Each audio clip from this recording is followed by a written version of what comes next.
25, 7 p.m., Nottoway County General District Courtroom.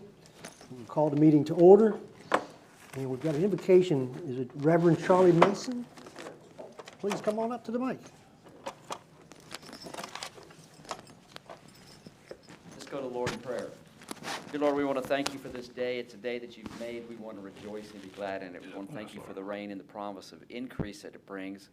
We want to thank you for this holiday season, Lord. We ask you to keep us safe as we travel and go to be with our families and just do some relaxing, Lord. And I just ask you to bless this meeting. I ask you to guide the temperament and the ideals and the management of this county, Lord. We know the Board of Supervisors people we should pray for. You said we should pray for our leaders, and we just ask you to look over them and give them a peace that passes all understanding as they make decisions that will affect our lives, Lord. And I pray all these things, Lord, in your Son's most precious, precious name. Amen. Amen. Amen. Thank you. Merry Christmas. Merry Christmas. Thank you. Please join us in the Pledge of Allegiance. I pledge allegiance to the flag of the United States of America and to the republic for which it stands, one nation, under God, indivisible, with liberty and justice for all.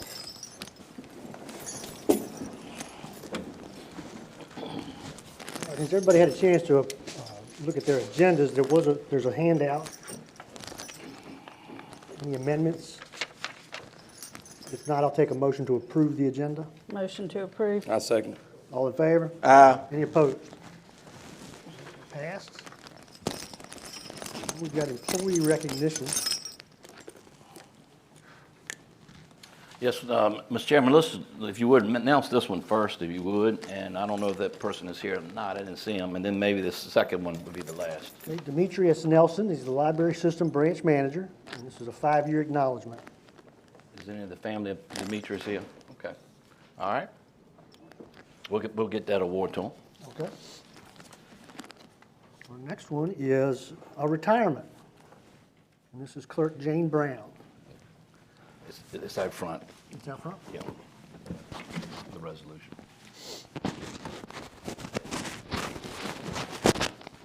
Mr. Chairman, Ms. Brown wanted to bring her family here, so Ray, you want to let them come on up front too? Sure, come on up. I like her hat. Yes. Come on. Thank you. Come on, boss here.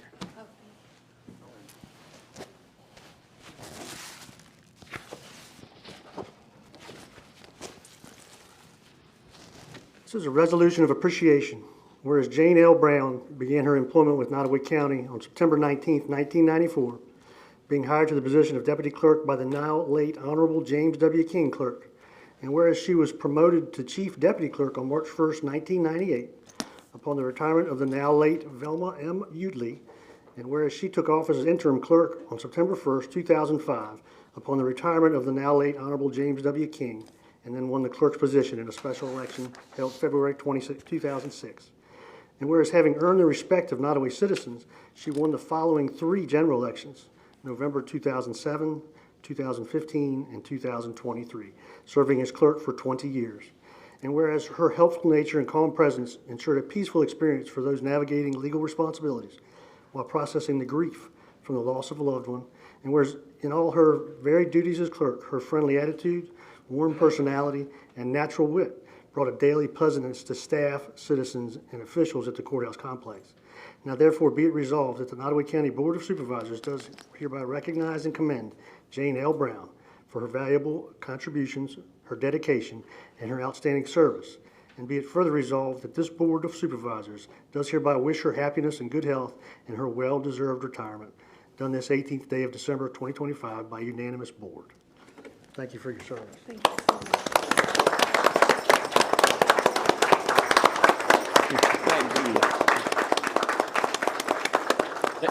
Mr. Chairman, if we get one picture, we'll get back together there one more time.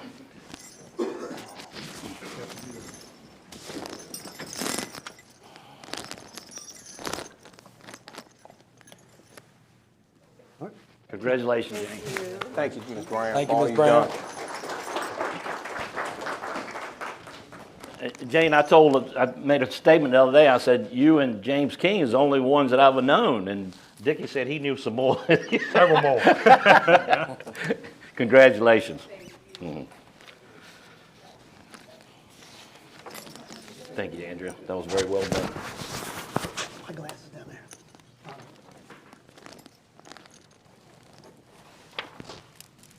Delegations of the public. Okay, we're going to go to delegations from the public. City approved.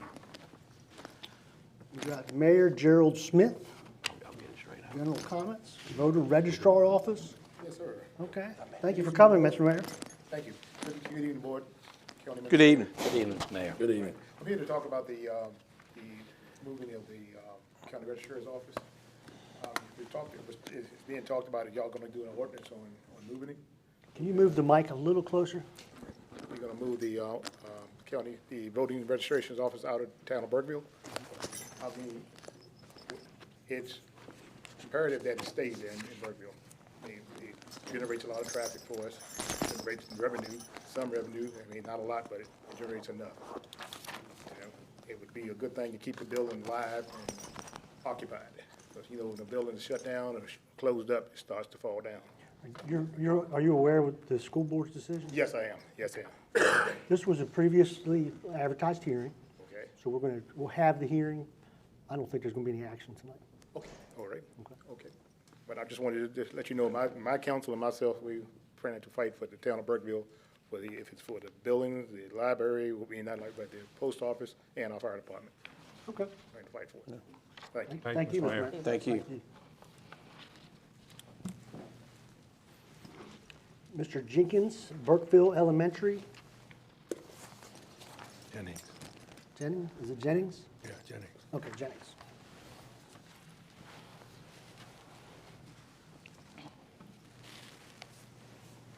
Good evening, sir. Evening. Good afternoon. Merry, happy Christmas holidays, everyone. Same to you, sir. Well, I'm just continue with the Burkeville Elementary School. I had a meeting with the board, well, not a meeting, I went and talked to the board. I guess they changed their mind, they didn't want to sell it or nothing, give it to y'all. I had a proposal for them to make it a rehabilitation for behavioral institute, you know. It doesn't have to be the school. It got to be for the teachers, the school system. It can be for nursing home personnel. It can be for correctional personnel. It can be for the geriatric. It can be for the sex offenders. You know, all of them have behavioral issues. And I'm sure this school, if it can turn into a proper studying institution, maybe one day this could be a curriculum for the colleges. Maybe this could be Burkeville Elementary's second star is historic, you know. Could come out as Nottoway County Behavioral Institute, you know.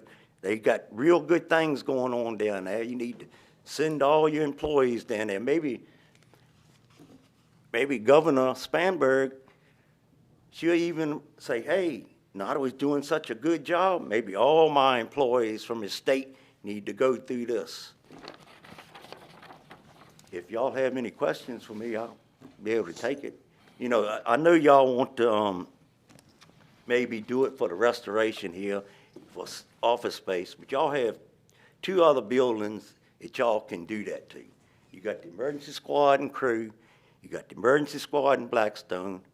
Them two can combine, and you have plenty of office spaces within them two buildings. I don't think Mr. Collins didn't know how big the conference room was at the emergency squad.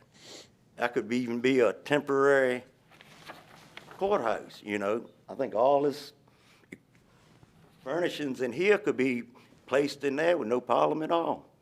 It's a thought for y'all. If y'all have any questions for me? Only question I got is, it is a good thought and something to chew on other than the sexual offenders. I don't want them to go nowhere in the county other than where they're at. Got a fence with a razor wire. I'm not talking about the sex offenders itself. I'm talking about the personnel that work there. Okay. You know, all this. I thought you said rehabilitation. Well, it is, but people have to know how to handle these people, you know what I mean? Right. That's more or less. Well, I So training- call- you talking about a training school and no location. training, okay. Right, I it's a see. training school for all, you know, for the, you know,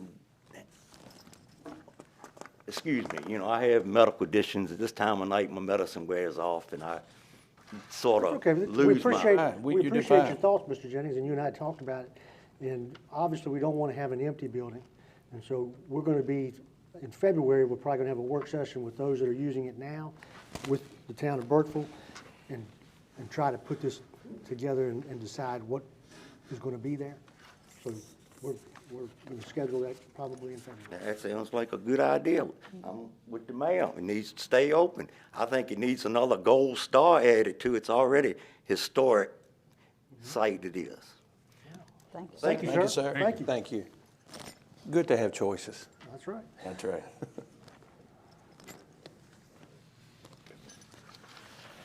Okay, we have Jed, LRA, and the O Club. The, Good evening, sir. good evening. How are y'all tonight? Who's Miss Waters? You? No, she's not here. She's not here, I don't not believe. Okay, that's fine.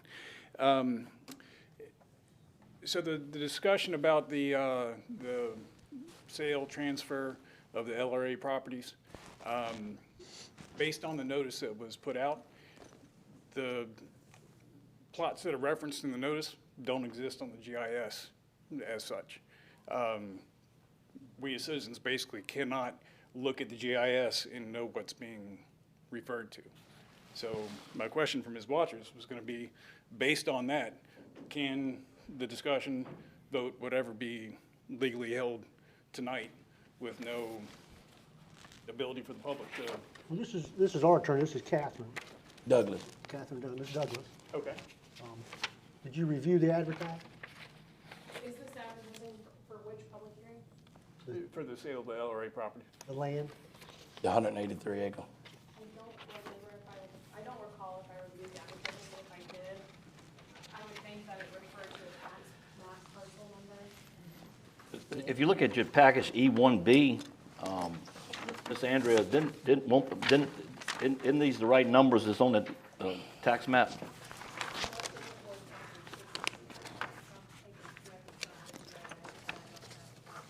It's in the book. Yes, sir. E1B, You said that was taken directly from the GIS? exactly as the GIS.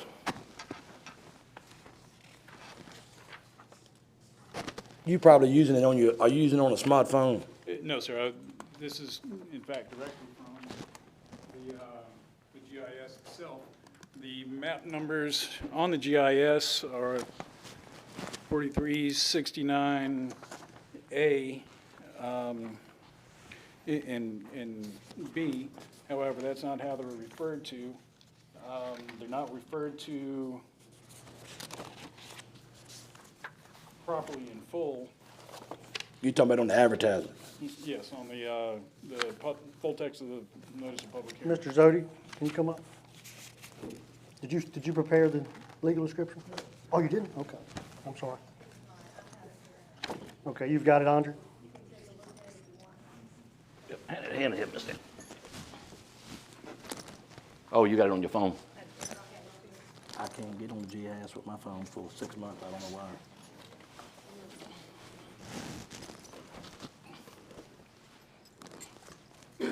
I don't recall reading it in the paper to see how it was advertised, and we don't have a copy of that. I have a full text here. Can I see it? Thank you.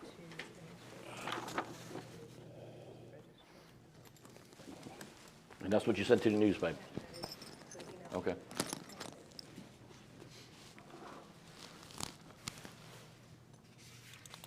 Item 1, sale of 3 acres of real property pursuant to section 15-2-1800 of the Code of Virginia known as 3951 Military Road, Blackstone, Virginia, and designated as part of tax parcel 43-69. Right, and that's not how the Yeah, text he's giving me a parcels copy of what he says was in the paper, and that's not what's on this. are. And even what you just read doesn't match the actual number of the parcel on GIS. I don't think that would be I mean, I'm no attorney, but that wouldn't have anything to, We have to reasonably identify the parcel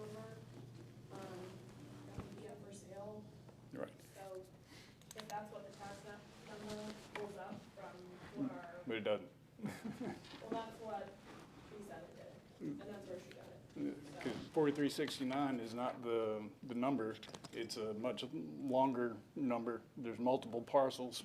We're talking about 3 acres. Well, that's what it's part of says part of 4369. parcel, yeah. So that, Right. that'd be conveyed upon a survey, and then the legal description on the new deed would show. And that 4369 would most likely be the tax book page number. Is that right? That's usually how that works. The tax parcel number, That's on the GIF. and it's a part of, But what he's saying is it's not legally described here as to the parcel number whatsoever. And you saying that's what was in the paper? That's kind of long to be in the paper. That was in there? I don't know that that's the one that was in the paper. I brought up Yeah, this is, the full text of the notice referencing this. Sale, proposed sale. yeah, this is different. Yeah, that's not what we That was, put in the that's what paper. was in the paper. You So read Andre, in the paper, it was the, English construction, PPEA. oh yeah, that ain't got nothing to do with it. I'm sorry, what was that? That's the English construction PPEA. Mr. Chairman, you read what was sent to the newspaper, correct? Correct. And I'll read the second one also.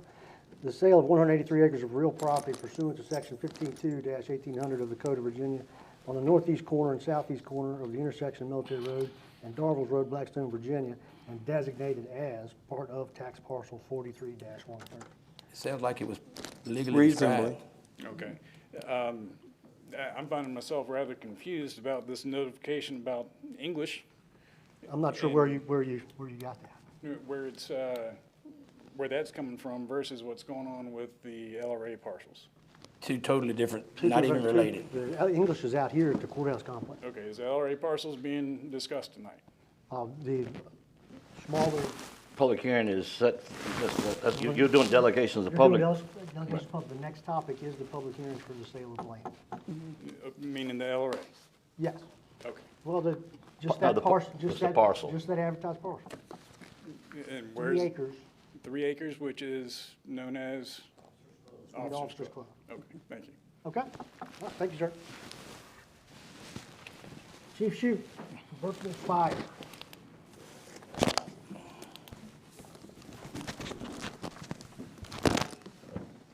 Oh, sorry about that, I said that.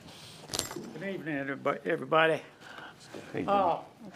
The chief is over there, so I'm retired Chief Shoot.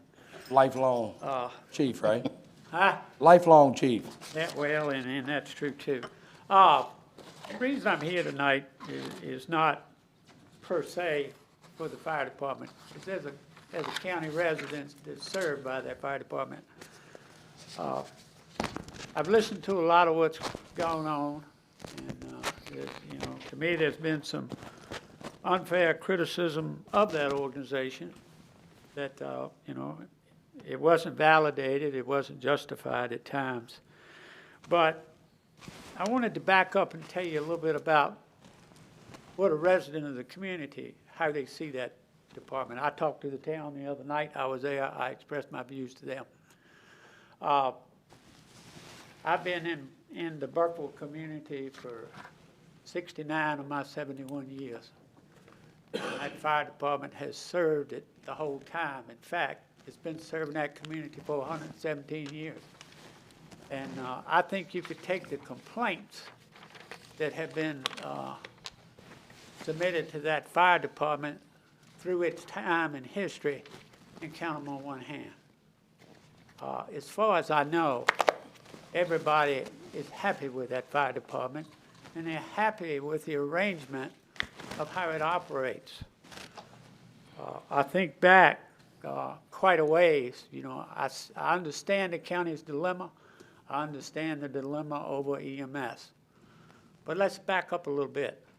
In 1991, there was a dilemma with EMS in the Burkeville community. The ambulances were stationed at Fort Pickett during the day, and that's 30 miles from Fort Pickett to the county line. We have to remember, as I told the town council the other night, the fire department is the town's fire department. It always has been. But it's also the fire department for the Burkeville community. So in 1991, there was an EMS problem. It was taking an hour to an hour and a half to get an ambulance to Burkeville. Being the innovative fire department that it's always been, they fixed the problem. They put in first responder service. EMTs in the fire station to go out and stay with the patients till the ambulance got there. That was created there.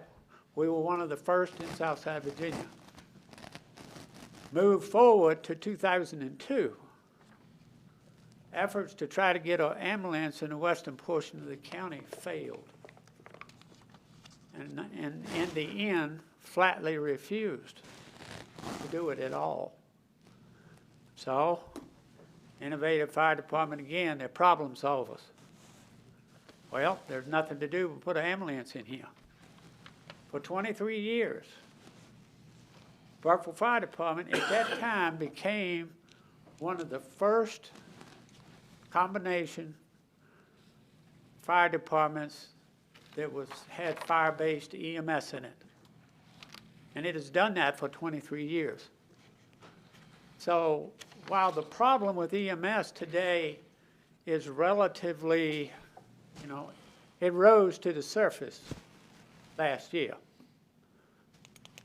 That problem was solved 23 years ago in the Burkeville community, and the citizens are happy with it. So in November, the current fire chief presented a proposal. Now, the way the meetings went, it was supposed to go to the town first and then go to the county, but because of the way scheduling was, that didn't happen. And somehow or another, that was perceived as some type of backdoor politics. I went to a meeting this month, and I came away with it. I didn't have a warm and fuzzy feeling. In fact, it was exactly the opposite. There seemed to be people that were not in support of Burkeville Fire Department. Now, whether anybody wants fire and EMS in their station, Burkeville Fire Department has answered 1,100 calls so far this year. 379 of them were not in their first due. So they stepped up to the plate. So, they shouldn't be getting any criticism from anybody that doesn't have the right information. They're doing a great job. I go in there every day, almost, and I watch them hard at work. And it's not just paid staff that's hard at work. It's volunteers that's hard at work. I see the chief in there every day, every day. I got after him a while back. I said, you need to document your time because as far as everybody sees, you're working for free. But Virginia says that volunteer is worth $34 an hour. So we should count that. So, if you look at what all that Burkeville has done, the community is happy with it. There hasn't been any wrongdoing up there. They're really hardworking people. They're really honest people. And so I don't know, what the county's final plan is, but, the fire department did go to the town again this week to get the process moving where the town would take over the paid staff. That was a logical next step. We had a shortage in 2012. We hired contractors to come in there during the day so that we would have coverage. And then in 2017, we started hiring our own employees. Well, now, in order to stabilize the workforce so that we get to keep the good employees we have, it was a logical first step. And, the town, as far as I know, they granted it the other night, that they would be willing to move to the next step of trying to work an agreement with the Burkeville Fire Department and the the town so that they could take on those employees. That makes good sense. It's a community fire department, and the community likes it. And it serves 100% of the emergency services for the community, and it seems to solve the same problem that you folks are trying to deal with. So we're not part of that problem, or they're not part of that problem. So I wanted to say something about it because it seemed like, folks was acting like we were doing, that they had done something wrong. They not done anything wrong. They're several years ahead of where you're at right now. Ahead. They took care of the staffing shortage. I looked it up the other day, 75% of the time in the last 6 months, there's been 2 paid staff in the fire station. 75% of the time. And there hasn't been a drastic increase now. They did come and ask to help with this EMS funding because there was a big ask to do 24/7 service. So it has to be done. Anyway, I am their biggest supporter. I'm one of their biggest supporters in the community because they do a good job. And Mr. Ingram, I appreciate you taking the time to listen and not judge. And that's a very good trait to have. So Thank you. I thank y'all for listening. And I'll get off my soapbox now. Thank you, Chief. Thank you, Chief. Thank you, Always, Chief. always appreciate your thoughts. Mr. Chairman, if I could get a point of clarification, and maybe Mayor, you can help me. So what I just heard, to make sure I'm right, Burkeville is okay with their paid staff being up under your umbrella as employees for the town of Burkeville? And they'll get VRS and that type of thing? That's the big deal with it. They now got benefits. They will have benefits. Okay, that's what I wanted to make sure that we understand. Further point, we did write an MOU today between the town and the fire department. Okay. The town and the fire department share the same attorney. He's willing to look at it, but he's basically said if What, there's any I did have a, between them. can you come up to the mic? I do have a question. You done did it now. Do what? You done The- did it now. So your Right. request, I believe was 32,000 a month and change? 38, 38. 38. It was 44.5, but That's if what you I took thought. away all the other money, I think Bo and I had figured it out, it was like 28 or 29,000 extra. So we're in the midst of a budget. This is not a Right. planning time. So Well, it is kind of a planning time for For- the next year. the next year. But your request at that presentation was January 1st. Yeah, so That's a difficult. what's transpired request. since then, the town unanimously voted Monday night to move forward with bringing those employees under the town, starting February 1st, because we're kind of behind because of the snow and meeting cancellations and so forth. So the MOU that was presented to our attorney for review today was they would start February 1st, they would leave my payroll January 31st at midnight, go onto the town's February 1st at midnight. So 11:59, the 31st, they would come off Burkeville payroll on the fire department side, and at the strike of midnight would go on the town. They would then go under the full-time, people would be salaried with VRS and full insurance payments. The part-timers would Where does get the just funding, where does hourly the funding pay. come from for that? Well, for the month of January, it's gonna come from the fire department, I guess, because Okay. the county hasn't given us approval to give the money. Now, my understanding of this was somewhere between the January and February meeting, the board was gonna have to reappropriate monies to continue Nottoway Okay, that's- Rescue's funding. that's So the I was word- hoping That's the word that I was looking for. y'all would Because it's consider, not, your request was not in the budget. right, So and I this- understand that. You're asking this board to look for funds to participate in what's Correct. going on. Okay. Mr. Chairman, I went to their meeting, I call it the chief's meeting, I don't know, that's not the right terminology. And we had some hard conversations, so I asked Mr. Shute, and I may have come off, short to him, I didn't mean to. We met with town of Burkeville, not town of Burkeville, we met with you, Chief, and I think you were with us, Mr. Chairman.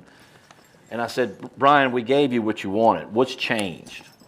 And John said, what's changed is the 24/7 that this board wants on each of the county. So that's why that number changed. And so I just want that clarification, because I was hung up on what we agreed to, but then, you're coming back and want more money. So, but that's what the change was. And understandably, everybody that serves under me at the fire department and everybody I serve alongside on council and the town government understands that tax money is really hard to come by. We get that. In order to get more money, you got to figure out where it's coming from. So I completely sympathize with the board of figuring it out. The problem is, like I told Steve, I'm not trying to threaten anything. I'm promising if I don't have the funding, the fire department will give as much as we can to the town, and then we'll stop staffing after we run out of money. Okay. Well, you won't have no other choice. Exactly, because like we've talked about a month or month and a half ago, whenever it was I was last here, said, like, we need X number of dollars to stay in business.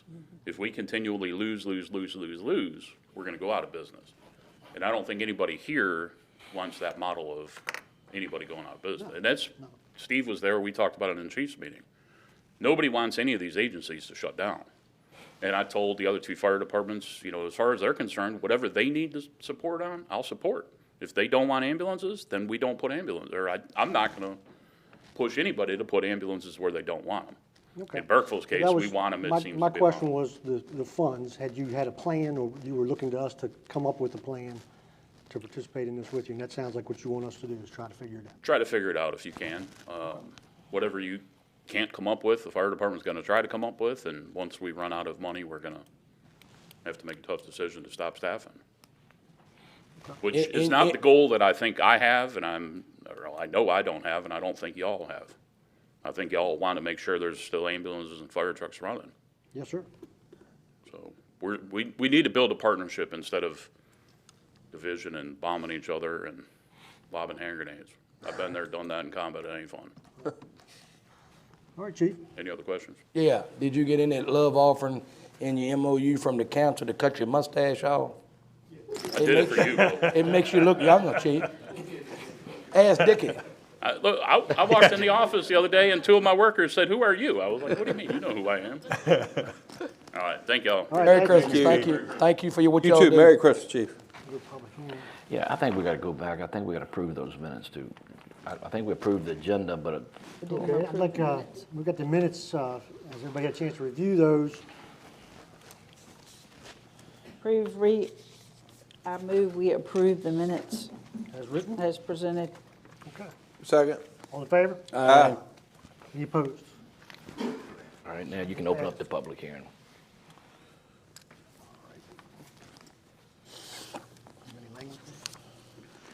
Basically, what she had, yeah, what you just read, what she got, we don't have it on the writing. I'm sorry. Mr. Chairman, I move to open the public hearing for the disposition of public property, specifically 3951 Military Road, Blackstone, Virginia, approximately 3 acres.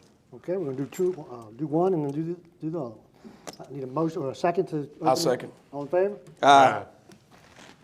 All right, we had a sign-up sheet, and I did not have any names beside that in that column. Is there anyone that wishes to speak in regards to the sale of the 3 acres, which is the Officers Club, inside the gate on Fort Payne? Actually, I have more to say. If I Come, can, come up. let me,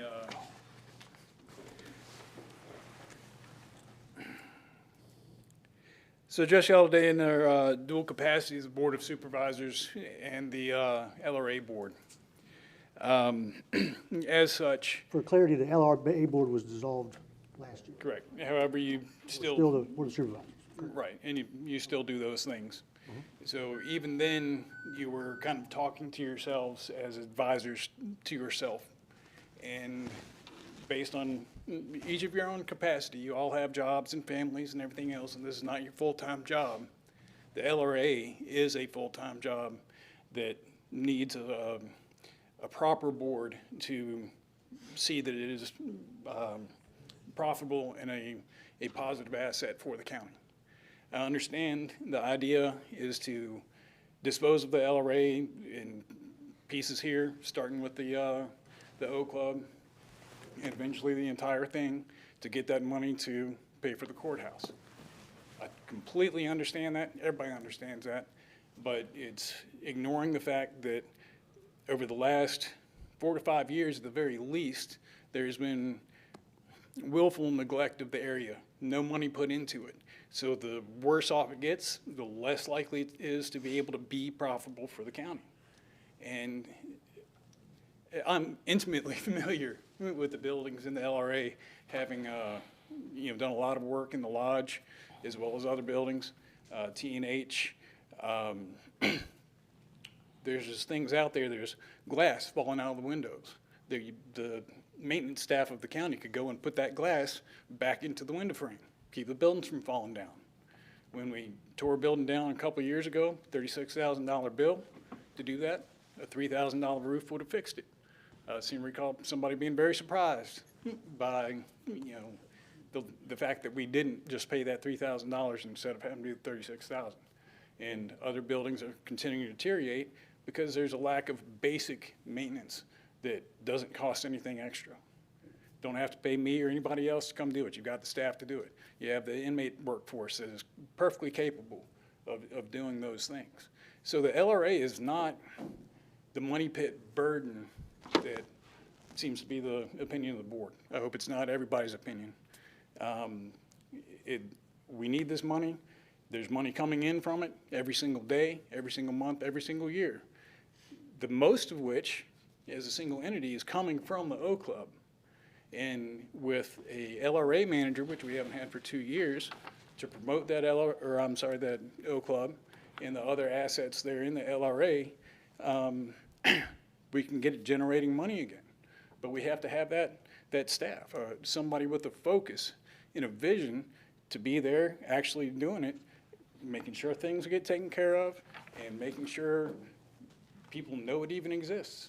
We have minimal people staying in the lodge right now, probably because a lot of people don't know it exists. If we had an LRA manager that could communicate with somebody in the county or the town and say, hey, here's this asset, here's this low-income housing, let's get it filled up again. That's more money that's coming back in to support the LRA and overflow to help the county meet the bills for the courthouse. Do it sounds like you have some direct ties to it. Is that right? Being familiar with it as much as you are? Yes, I did a lot of work in there. A lot of construction work? Yes. So you know the condition that most all the buildings are in? I do. Okay. I was going to say the potential Band-Aid that's been put on this thing, or bleed we should call it, because it is a losing asset. It loses money. And of course you do, like you said, you got to spend a little bit of money to make money. We realize that. But just for easy figuring, if they sold any piece of it for $1 million, do you think it would have the capability of maintaining itself plus getting $45,000 annually a year that $1 million could generate in interest? Without maintenance? That's an interesting thing. I just want you to look at that side of it as well. I do. I understand that some of these things, even though they're bringing in money, they're still drawing money. A lot of money. Right. And if you were to establish a new board and get the right people on it, Mr. Ingram, you're the industrial. No, sir. You're not? I'm the historian, and those buildings out there go back to 1941. Right. My parents, my father helped build some of those buildings, and my mother worked out there for 30 years. did my So I know the conditions of those buildings. Okay. My point is that there's certain individuals that have the right mindset to increase the capacity, whether it's fiscal redevelopment or industrial redevelopment for the county. That's a good person to be on the board. If it happens to be one of the board members, that's great. There's other people that can do it, get that focus, and get it going one building at a time, get it rented out. There's an original sin of cutting the power off to all those buildings, literally cutting the cord. See, another big problem that the base has a problem with the public going out there. I understand. You know, me, as I understand it, I don't have that real ID. So I used to go out there often with Shane, look at some buildings and stuff, and now I can't even get out there. Right. So if I can't get out there, how many other citizens don't have access? It's becoming a security issue as well. And I understand the military's perspective. I'm a veteran. My argument to that is that even if we get the civilians out of there, so far as just, the people in the lodge and stuff, it's still an open post. All you need to have is that real ID, and you can drive on, you can drive anywhere you want, so long as you don't go in a restricted area. And you'll always be able to do that. Right. Right. And so kicking the folks that have been there for 20 years out isn't really helping that situation. I don't see how it does anything at all. The idea of returning some things to MWR capacity, morale, welfare, and recreation programs for the military, well, the campground, if you only get 4 or 5, transient campers in there a year, that no point in keeping that open. Right now, the lodge and the campground are actually acting as low-income housing, which was a major focus of the BRAC and LRA programs back in the 90s to make sure that, counties are using that land to help out, the homeless population, low-income, et cetera. We usually go with 5 minutes, you're a little bit past that. Yes, sir, I understand that. And I've pretty much wrapped up there. Okay. But it was doing exactly that, is doing exactly that, even though it was said that at the time, we didn't have a homeless population to worry about. But we do have low-income folks, so enough said. Thank you, sir. Thank you, Appreciate sir. it. Thank you for coming and giving us your thoughts. Is there anyone else that wishes to speak? There's somebody that's familiar to coming up here. E1A. There you go. Mr. Rourke? Good morning, Mr. Good morning. evening. Good morning. Good morning to you. Mr. Chairman, members of the board, Yes, sir. Mr. Bowen, I guess I was one of the first proponents of redoing the officers club. And we sold that idea on providing a place for people that couldn't afford to belong to a country club, a place like that. But they also have children that get married, they have receptions, they have birthdays, and on and on and on. We had 3 junior senior proms. 3 different schools had junior senior proms in that building the last several years that I worked for the county. It's a magnificent property, and in my opinion, you're making a big mistake if you dispose of it. There's no, we had a child care center in there, and I hope it's still in there. We had people to ask for that. We hadn't thought about doing anything like that at the time. People asked us to do that, to provide that service for people, and we did. I understand it hadn't been maintained for 4 or 5 years, and that's a big problem. The daycare center would pay enough to maintain the heat and air and cleaning and that type thing. We chose a reasonable rate for people to rent it, and we took a deposit for people that didn't clean it up. We kept a deposit and hired somebody to clean it. If it didn't, it worked really well.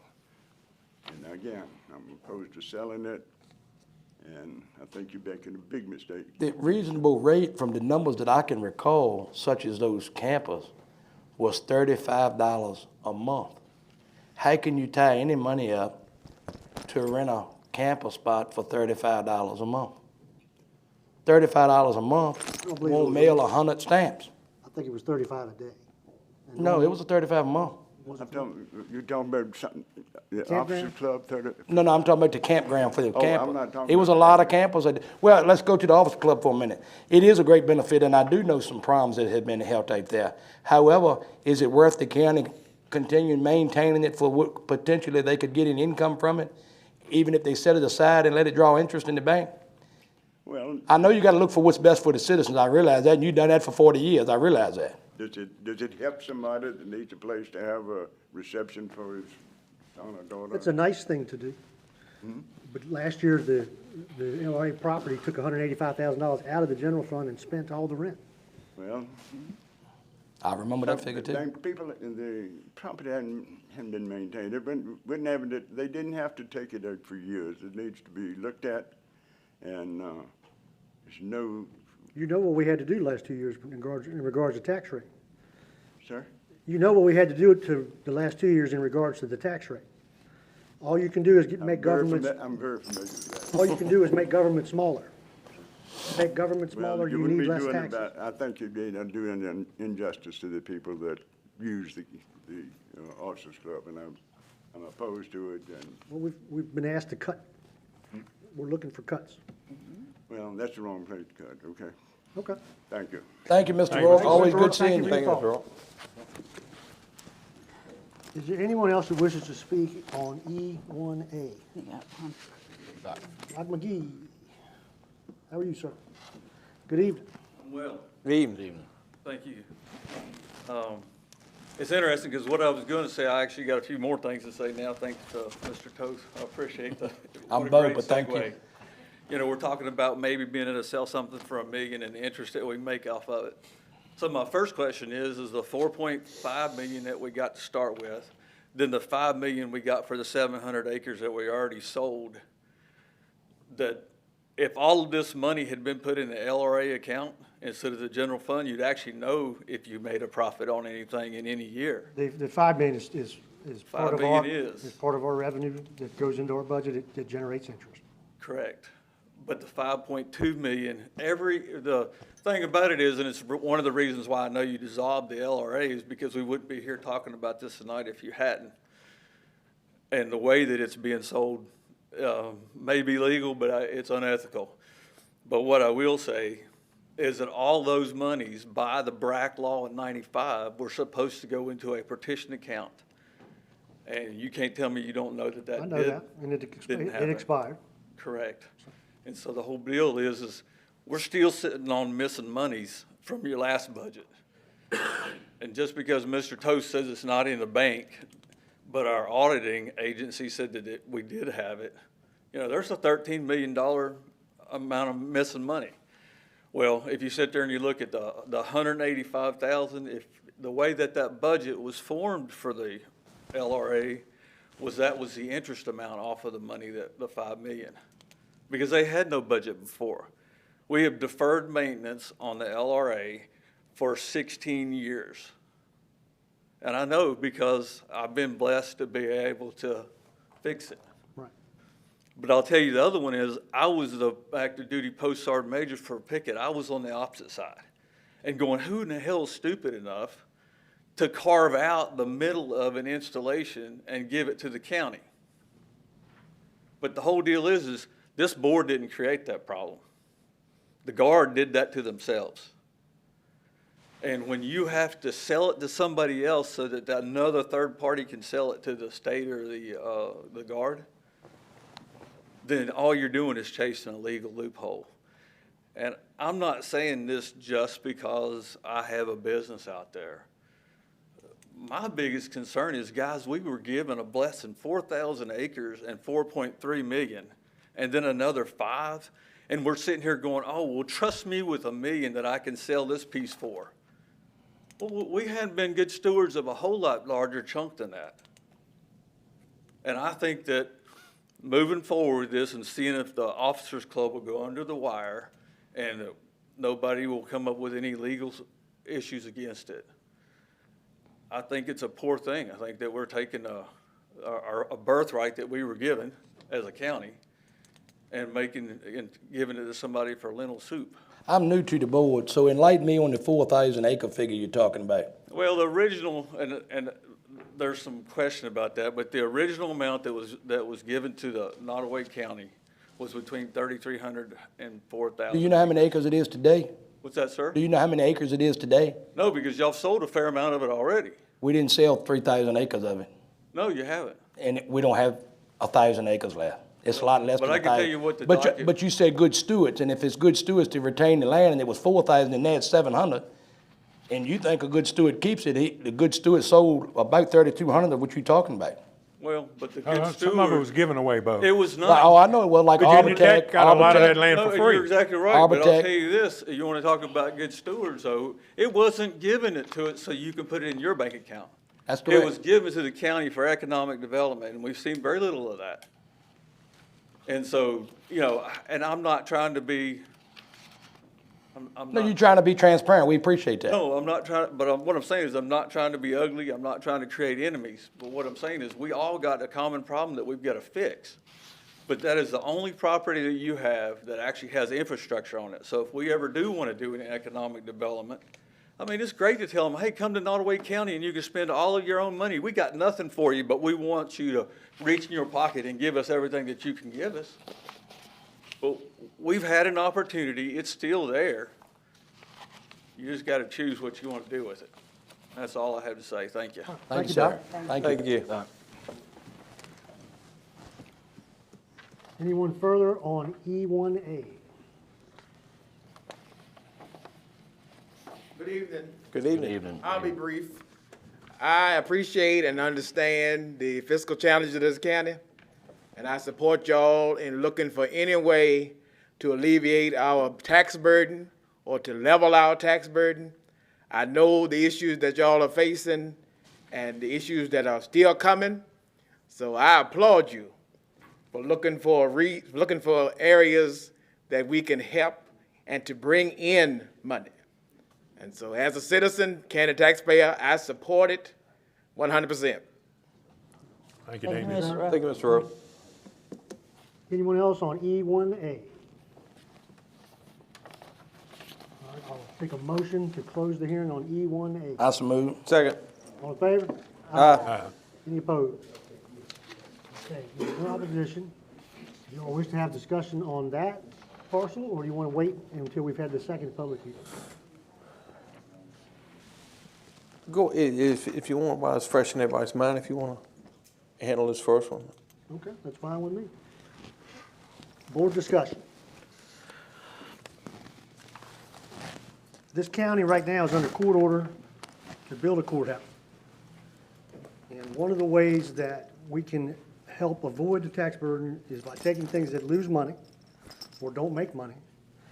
The current interest rate environment allows us to invest the funds, use the interest to help pay a mortgage on a very expensive courthouse.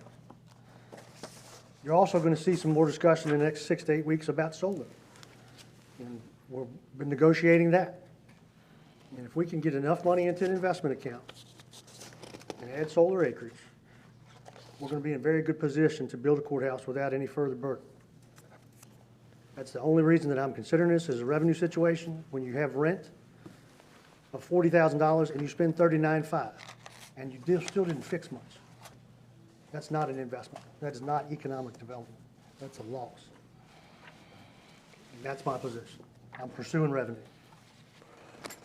Mr. Chairman, the citizens have spoken, I brought up some really good points. And one of the speakers was mentioning about, low income, which is concern. Affordable housing pretty much across the country is a serious concern.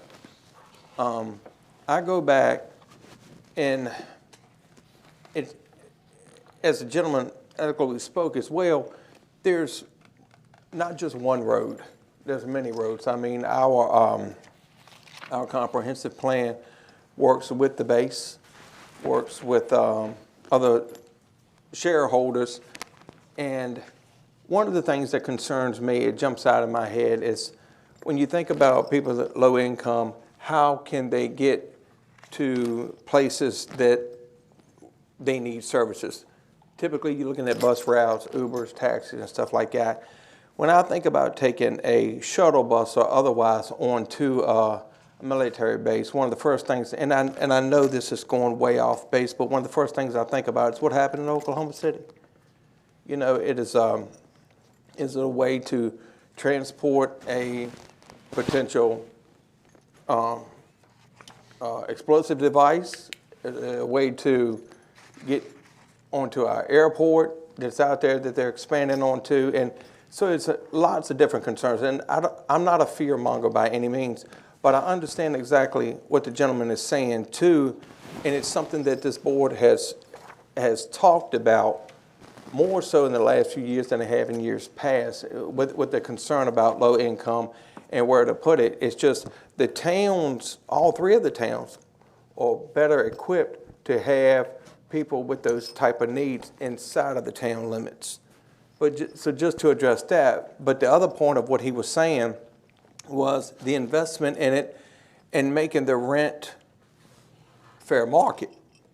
But then you're also looking at what is it going to cost that we don't have to invest into those properties to make them fair market materials. And with that said, I had a term, and I know it sounds a little tough, but my position on the LRA is 3 words: ghost town it.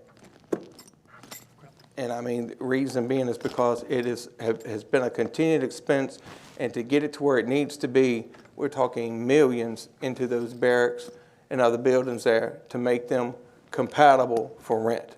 Even stay affordable, they need major work done to them.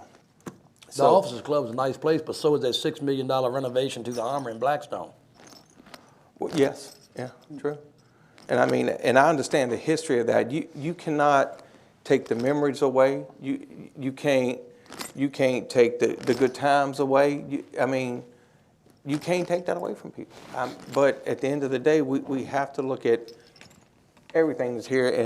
And I've not made any decision on this. I wanted to hear from the people tonight, and I've heard from a lot of people as this has moved along.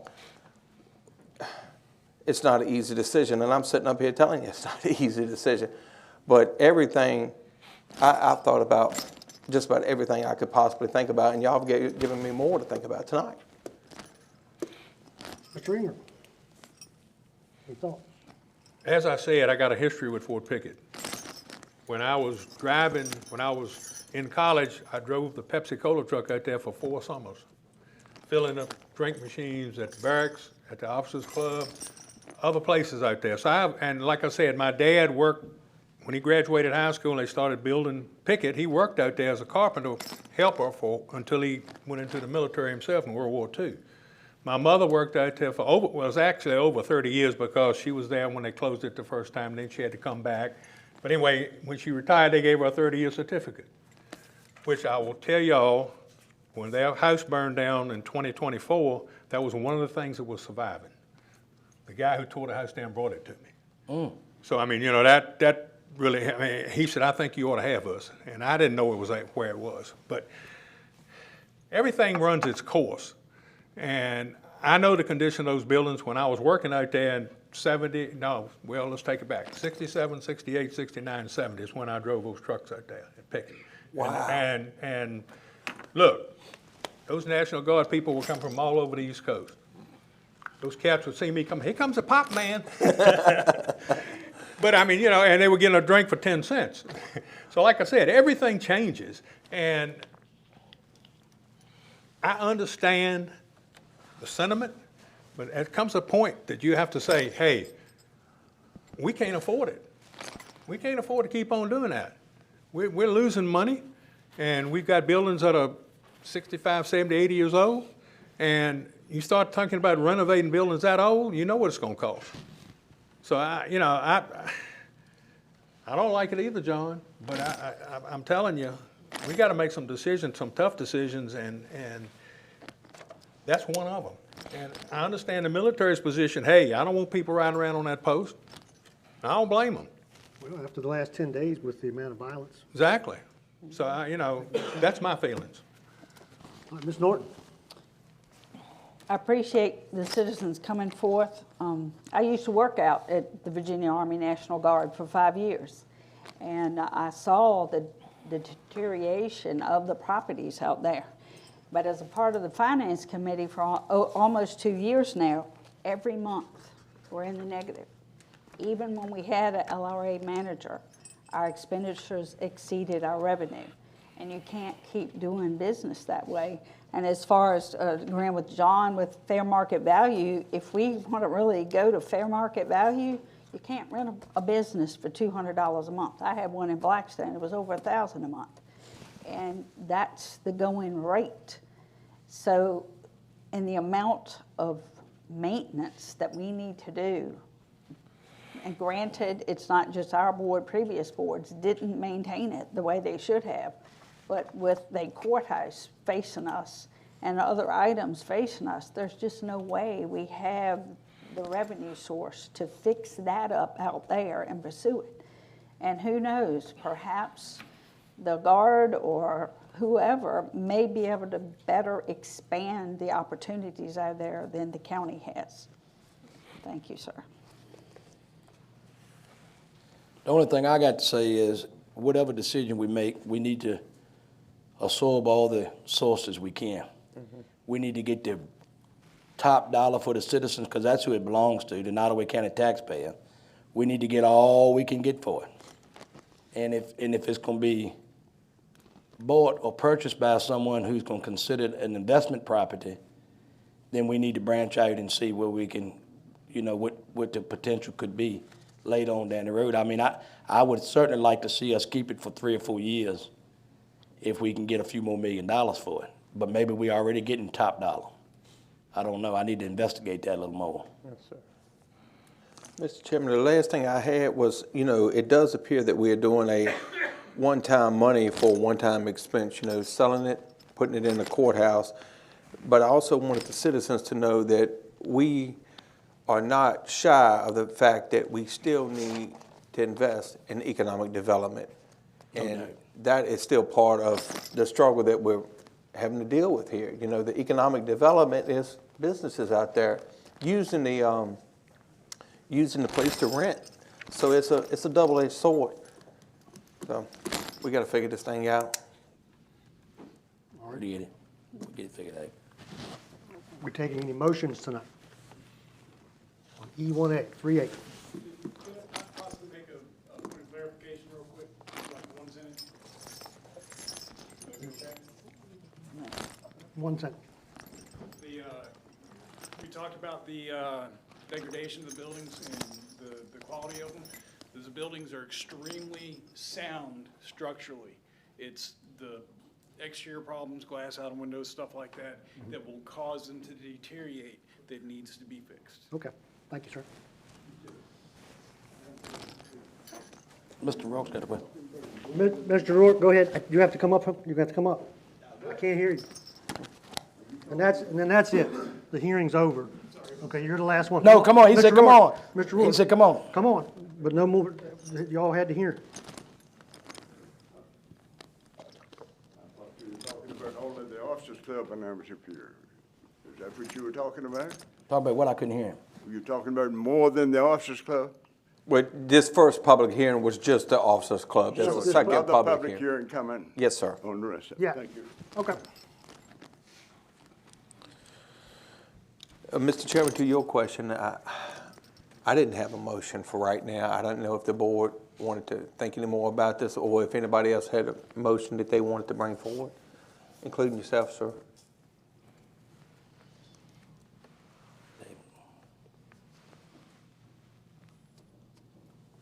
You're looking at the law. All right, we'll move on. E1B, Military Road at Darville's Road, Blackstone, approximately 183 acres. This is disposition of public property. We'll open a public hearing. Mr. Chairman, I move to open the public hearing for the property described. You described? I'll second. All in favor? Aye. Any opposed? All right. Would anybody wish to speak on behalf of the disposition of property, 183 acres? Do you want to speak, Mr. Rourke? Okay.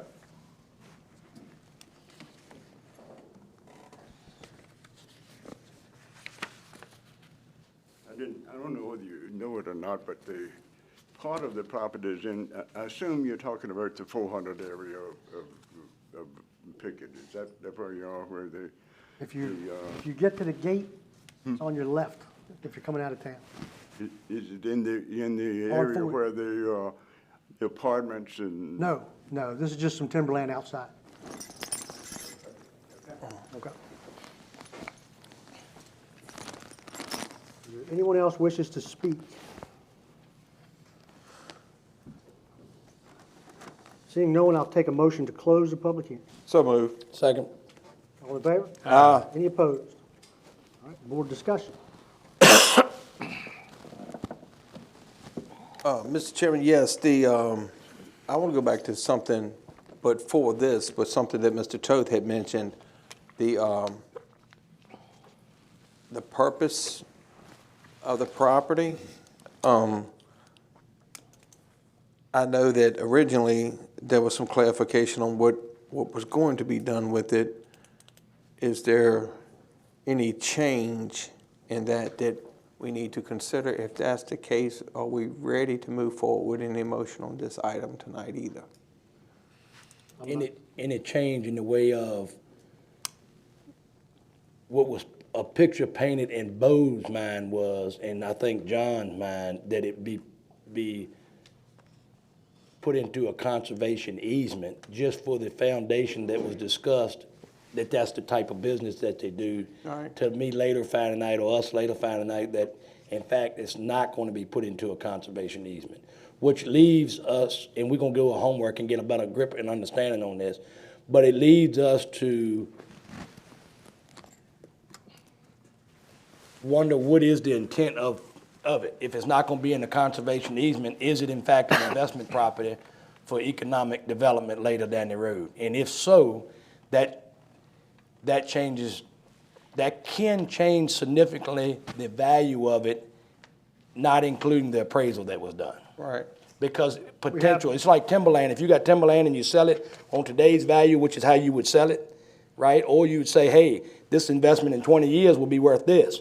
So we got, me individually, and I think I'm speaking a little bit for you Yes, too, sir. John, because we talk about it, we need to look at it from all of those angles. We Now that have- we know that it's not going to be conservation either. I'd like that explained to me also. Can I call somebody up that can explain that to me? Sure, yes, Does that sir. change later? Yep. Mr. Inge, would you be able to come up and talk about the conversations you've had with the town? Can you come up and speak to that? I guess that's where that became clearer to us, that the easement wasn't going on, that it was going to be just owned by the foundation Exactly. as a taxpayer. Right. Hello, I'm Tom Inge. Yes, sir. So I'm the executive director of the Ward Burton Wally Foundation. And I've lived in Nottoway County for a long time. I moved up in the world and moved to Darville's, the city of Darville's. But anyway, I appreciate everything that's been said and appreciate, what you have in front of you. To get into that one question, we have the Ward Burton Wally Foundation runs the REPI program. It's a buffer program to protect the military mission. So everything we've done 140 projects, and I'll get to that question just real fast. We've done 140 projects around Fort Pickett, brought in millions of dollars for the local community, and every single project's been a win-win-win. Win for the military mission, win for landowners, and win for the community. And this is just like every other project that we've done. So we give landowners different options. So a landowner can do a conservation easement, which they retain the ownership, put an easement on their land, and that limits development. They can also do a deed restriction, which is very similar to a conservation easement. You just don't get tax benefits on top of that. The third option is a purchase. And this is what we're talking about here. So a purchase of the property, the Ward Burton Wildlife Foundation as a primary partner takes ownership. It's just all through a cooperative agreement with the Army that originated from Congress, REPI, that we take ownership, and a conservation easement is not required for purchases. So we do not put a conservation easement on it ourselves. So we own various land around Fort Pickett where owners had come to us asking us to buy their land, and we own it. It is conserved. We say it's conserved, but a conservation easement does not need to go on it. Would it be possible, Mr. Inge, if the county choose to sell it to the Ward Burton Wildlife Foundation, to include a clause in it that if it was sold, that we would have a shot back at it, or if it was sold more than what you paid for it in a certain number of years, that the county would be entitled to, say, 70% over what you paid for it, y'all make 30, the county gets 70% back? Sure. I mean, there's a lot of things we can look into, and everything that we do, we have a cooperative agreement with the National Guard Bureau, which is the headquarters for the National Guard. So they have to approve everything. So a lot of different, we've thought outside the box on a lot of different projects in different states on different military bases, and have always come up with a win-win-win. When we talked, I actually talked to Philip Van Norbeck recently because he said, hey, you know, this could be an area for drones. And so we asked National Guard Bureau, and they said limited development is okay on properties that we purchase. That's not our goal. You know, on any of our properties we purchase, we never go out and look for economic development. It's usually conservation, and our one mission is to protect the military mission. You know, that is not only our national defense. You're not able to subdivide the property. We're not able to subdivide. You can do leases to a business. So if I Yes. had a company, I said, I want to lease 10 acres to do my company on Warburton Land, you can do that. Yeah, that's right. And we have just found that out just recently. Can do that, but it is relatively limited, and it's got to be approved by the Fort Pickett, because the REPI money that originates from Congress is to protect the military mission. So if there is a business that actually supports the Fort Pickett and the community, it can be done. If it only supports the community and it could be a harm to Fort Pickett, then it will not be done. Mr. Chairman, sorry. Yes, sir. I'm sorry, go ahead. Mr. Chairman, if I may, two things. So if it goes back to a lease for what Mr. Toth was talking about, could that be something that the county could benefit off of as well with an MOU? Leases would include a clause that they pay in lieu of taxes. So in other words, they're paying the ground, and then we would have language, you know, material tools. So yes, it would be a benefit Okay. to the county. All right, and then the other thing was, potentially, could y'all have a meeting with the Economic Development Committee, the entire EDC for Nottoway County? Would y'all? For sure, definitely. That would be a good cause to do. Yeah, that's a great idea. Yeah, there's what we call a JLUS, which is a joint land use study, and it's a program where the communities and the military should be coordinating on everything from economic development to military mission and national defense. So it should be an open book, and we certainly would be that. Would you guys be opposed to a locality such as, since it is economic development with intent for the land, to a locality to buy part of what y'all are interested in? Or would you say, no, if they buy 40 acres, 60, 70 acres, then we don't want none of it? Outside, what are we speaking of? Outside. He's talking about Blackstone buying the part south of the railroad track. Yeah, that's specifically south what of I'm Ford. speaking of. Yeah, possibly. The only thing is, and I cannot speak to the military mission myself because I'm not an expert with that, but I am, you know, that's my job is to protect the military mission, but Colonel Quinn and his team know the military mission. But the area outside that you're talking about, the 183 acres, has a railroad going through it, which is critical for the future of Fort Pickett and their mission to protect our country. And that is, of all the properties, probably that and the barracks property and the officers club are probably the three of the most important to the military mission. There are some other parcels at the LRA, and by the way, I used to be on the LRA board for many years. There's many parcels that LRA has that might be less priority and less, you know, potential as harm or incompatible use. But these three that we're talking about now, and we haven't even talked about the third one, but you know, the barracks, the officers club, and the 183 acres are all critical to the military mission. And not only is it somebody, you know, and for the public to understand what's incompatible, you know, there's a big problem right now with you know, land inside of military bases that might go to a very, you know, terrific company that's American owned. What happens in 25 years or 50 years or 100 years? How does that title go down, and can it fall in the hands of a foreign country? or a player that's not, is incompatible with the military mission. So the properties that we're dealing with inside the base and right outside the base, it's critical to the Fort Pickett. I want to ask the question, and you may say it's too personal. Yes, sir. And that's fine. I respect that if you do. Yes, sir. Your company, the Ward Burton Foundation, it's not a nonprofit, obviously, correct? It is a nonprofit. Well, but I mean, they paying you. You ain't doing it for free. Just like the Goodwill That's right. executive is getting paid. Y'all Yes, paying sir. the light bill. We can still call it nonprofit. Yes, sir. I guess what I want to ask is, so you get the pot of money from the federal government to protect the military base. Do y'all work on a percentile of what you purchase, or how does the money? How do you get extra money? I mean, can you? All right, I'll be more specific. If you sold 183 acres back to the federal government that they own it themselves, can you get more money for it legally? Right. Well, several good questions. So first of all, we are a nonprofit. I do get paid. I'm my boss, Ward Burton, who's the president, who started the foundation. He does not get paid. He's a volunteer, but I do get paid. And Jacob Peace, who works for us, does get paid. So we're paid employees by a nonprofit. But with our cooperative agreement with the National Guard Bureau, which is similar to all bases around the country, we do not get paid to run this program. So we get no percentage of any project. We do not get paid by the military.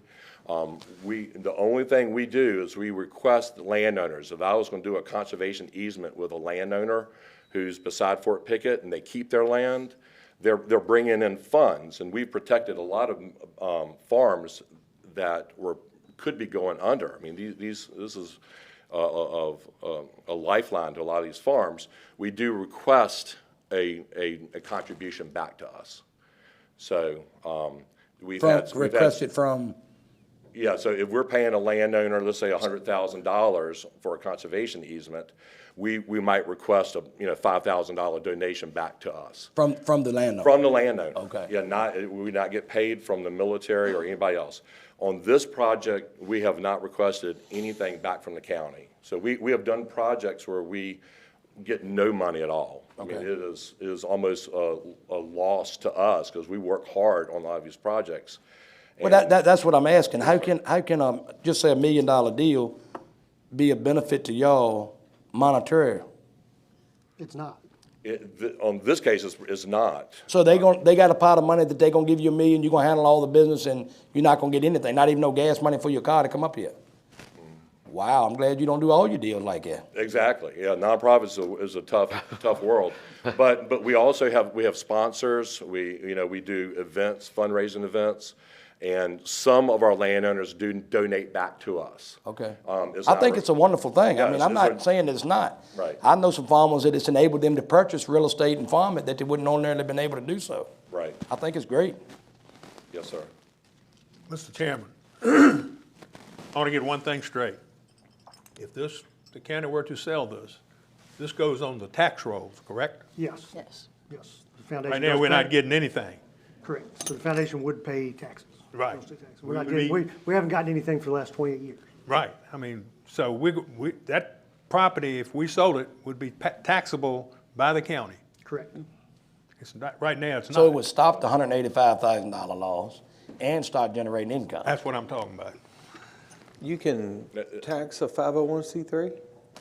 Yes. Yes, Real yeah, estate, we- you pay we- real estate tax. Real estate tax. There's no income tax, Gotcha, right. Right. but on what they own. Right. I will say, Churches just to are- make sure that we're clear, the 183 acre property, we intend for the Ward Burton Wally Foundation to own that. And that's the normal way that it's run. With the Officers Club, we're asking National Guard Bureau if they could directly sell that to the Department of Military Affairs. So the Officers Club. Asking if y'all can sell it to Department of Military Not Affairs? not sell, but they would take direct ownership of it. You would convey it to the Army National Guard. Right, because that's really not our mission. Our mission is to protect, nature, Mother Nature, the outside. But to own an officers club, that's not our mission. So we have asked, so that would probably not be in the county's tax roll. Correct. Right, 'Cause not the that's Officers gonna go back Club. to. Yeah. That's right. With that said, sir, Tom, are you aware, I was just made aware of this, the town manager of crew, Phil Muskovic, he couldn't be here tonight. He is past president of Nottoway Historical Association, and he has told us that the Officers Club has a historical preservation covenant. I was not aware of that.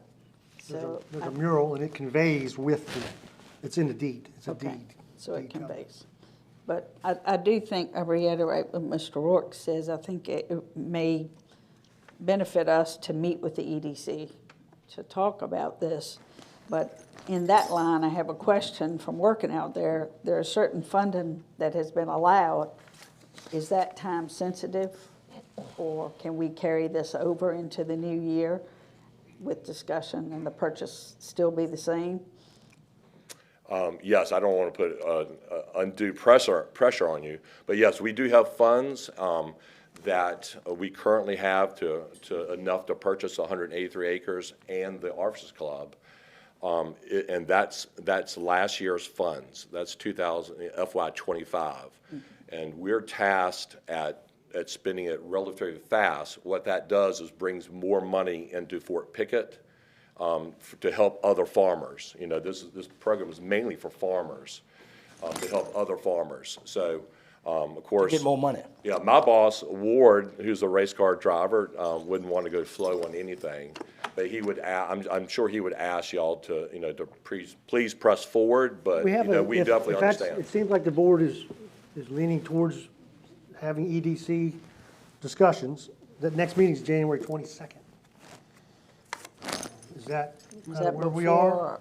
Is that after our meeting or before our next meeting? While y'all discussed that, talking about the historical of the Officers Club, It's after our organization. It's after. talking about conveying in the deed language, the federal government, depending on the administration, they can do it, they can blow that thing up if they want to, man. The federal government can do what they want to do. Remember what happened in 1941, but we're talking about them Yeah, offering. that's how they acquired it, they needed it. Well, they're talking about offering us money. They took the land back in 41. Well, they paid them for it. They give them something paid a for little it. bit. They paid them something. They locked the ones up, they wouldn't be moved. I know 2 of them that got locked up. I'd have moved. I don't like to get locked up too much. And that's part of our decision process. We don't know what the military does have in mind. We are not supposed to know that. But I know from working out there, if they want it, You can make a motion. they'll get it. There's not one written. Right. Well, and I would, Well, they're not gonna take it from They're us. not gonna take No. it, but They gave it to us. It'd be kind of hard for them to take it. But they can do what they want to do. I mean, they can take the historical provisions off of that Officers Club if they wanted to. And if they own it, they should be able to do that. Or otherwise, they don't own it. that's right, and I'm not sure if Colonel Quinn would like to speak to that or not, but I will say that we also work at Fort Indiantown Gap in Pennsylvania. They have a beautiful Officers Club that's owned by the military, part of the base, and that is, that they have restored, keep it restored, keep it up with, with the military funds, and the local community utilizes it. The local community does utilize it. Yes, they can rent it out and utilize So it. that could be a potential idea. I would have to say Colonel Quinn would have to answer that. I'm good. Welcome, Colonel Quinn. Thank you for coming to the meeting. Hello, sir. Absolutely. Appreciate Hey, your Colonel, how you doing, Appreciate it, sir? boy. I'm doing good. Yeah, so I would say we haven't thought into that, but yeah, absolutely. I think we could definitely look into pursuing that going forward.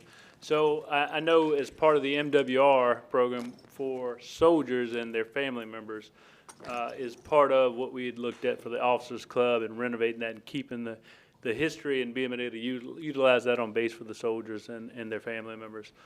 So in terms of the community, obviously we want to keep good ties with the community. So I think that could be absolutely a They potential. don't have a Doing that big as well. space out there like now. You couldn't have a big gathering on anything that you have now. We Just do not. auditorium? What we had, basically, we have like buildings that are utilized for administrative purposes that we also utilize for like holiday meals. And so you could have a decent size event, but it's also the same space that's utilized for medical readiness events or exercises where like Marines, for example, come in. So if that space is already used by the Marines, then we can't use it for other type of events such as parties. So those are more designed for training events. And if you guys owned it, you'd have more control over the dates and times, and it would be, yeah, and it would benefit the community, because if you're gonna renovate it, federal government got money, state government got money to stick the money in it to do it, and we don't. Absolutely. So he was talking about, Tom was talking about that win-win-win. We might add another win.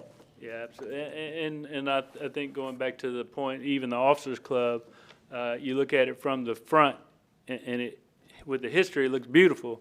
But there's some parts on the back side, look like a lot of damage. On the inside, looking at, yeah, the mural's beautiful, but then there's other parts of the ceiling where it looks like some damage.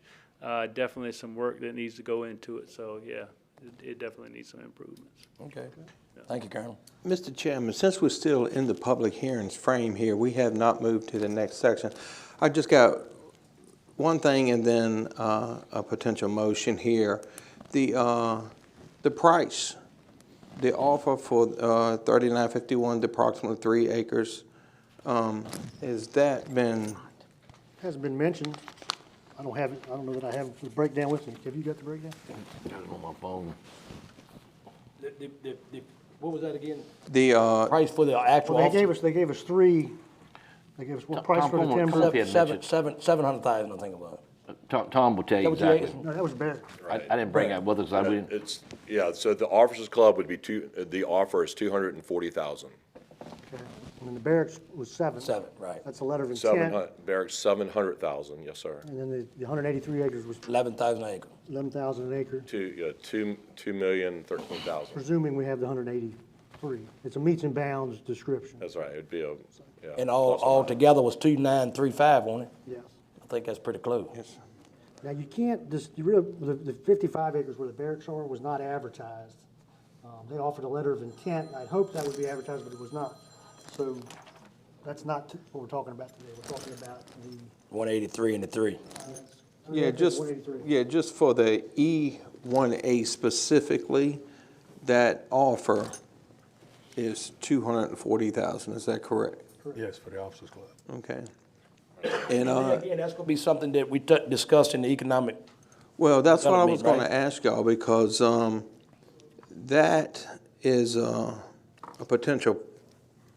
I mean, we're talking the 3 acres. I think the 183 was more of my concern for the EDC. This Because it's outside. So we Because it's outside. separate It's the outside. Officers Club.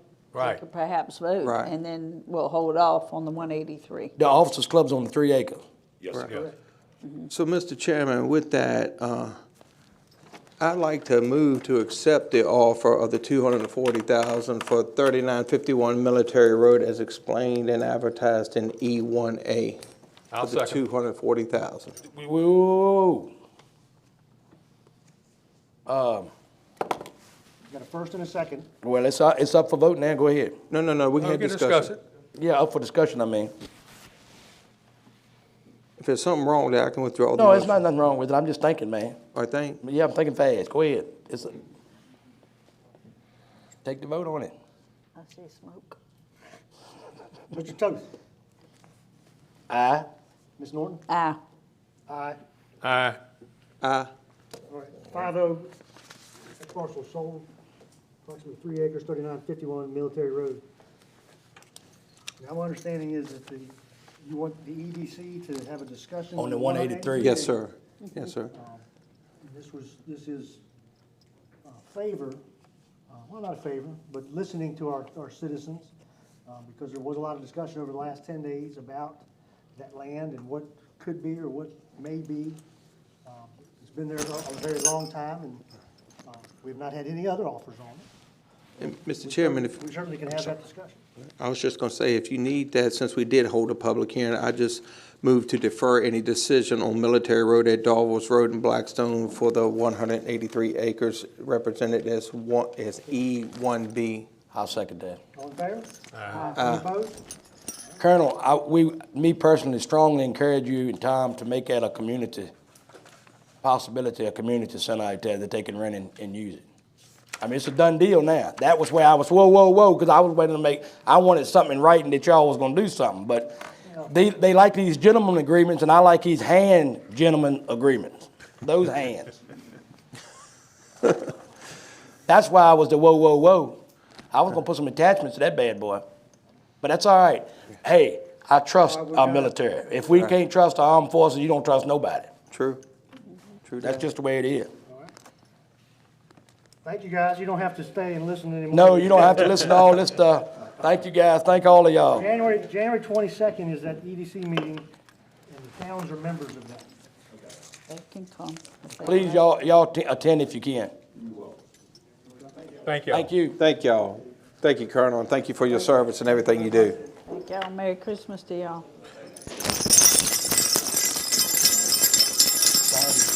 Double barrel.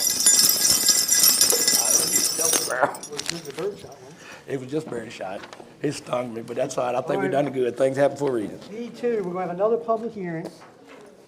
Adoption of an ordinance to relocate the voter registrar from Burkeville School to the BB&T building in Blackstone, Virginia. Mr. Chairman, I ask we table that for further discussion later since the halt has been. But we've already advertised it. So I know let's it. have a hearing. Okay. We don't have to do it. We don't have to take Okay, action, okay. right? Correct. That's right. Correct. If you could, Mr. Toth and board members, I'll move to open the public hearing for the adoption of an ordinance to relocate the registrar. I second. All in favor? Aye. Okay, this hearing is open. The circumstances have changed since this was advertised, and that being that the school board, Nottoway County School Board, surplus Burkeville School to the county as of December 31st.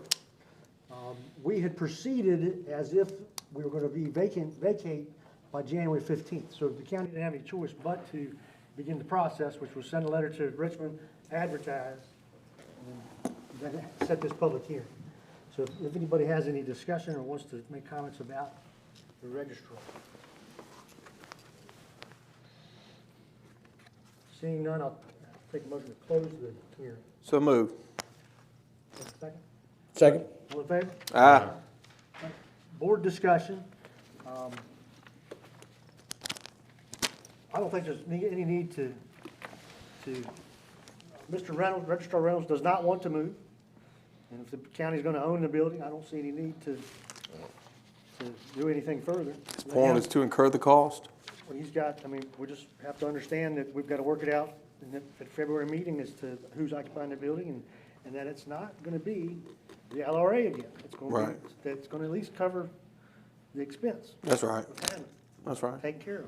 You got to. And that's everybody that's using it. I believe it's, Feedmore's in there, there's two churches. Yep. I think there's been some training. We've got an emergency shelter there, so that's county too. Yes. So that's what we need to think about for this February meeting, is to, what everybody wants to do, but understand that it's not just gonna be a county expense. Right. Got to have some MOUs for sure. Yeah, we have some agreements, some I agree. understanding, put it in writing. Who do you want at the table at that work session, Mr. Chairman, board members? Town of Burkeville. Okay.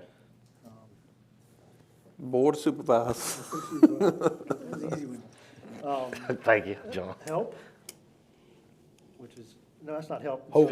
I'm sorry. Hope. Feedmore. So you want the Any of the current who's Anybody utilizing? that, anybody that comes through that door and uses that building, Okay. Feedmore is the supplier. They're just correct. supplementing. Hope is the one that's actually doing it. But we also need Feedmore at the table too, because they're also, have more ability. They have a lot more ability. And it's, I think it's the school's intent to hand over the keys December 30th, 31st, or whatever, anyway, so. And I understand they've been moving stuff out, so pretty much is, we'll have to take it from there. Okay.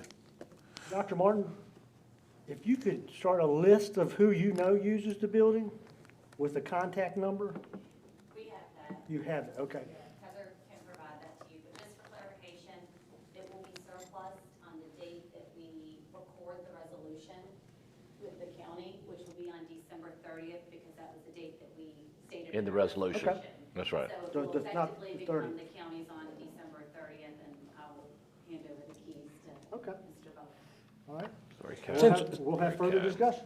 And since we on that matter of school property being surplus, do y'all remember the old school and crew that the school board surplus to the county? Yes, sir. And I didn't vote on it, not knowing, new to the board that I had to anyhow. I think we need to consider, whenever that may be, as to donating that to the town of Crew. Okay. We are still working on, I'll say, I don't think a deed's ever been we struck. haven't got, and I had brought that up to Mr. Elder again, and he knows, and I don't know if you're familiar with that one, the old ag building in Crew, anyway, it's still something with the deed that we can't get straight.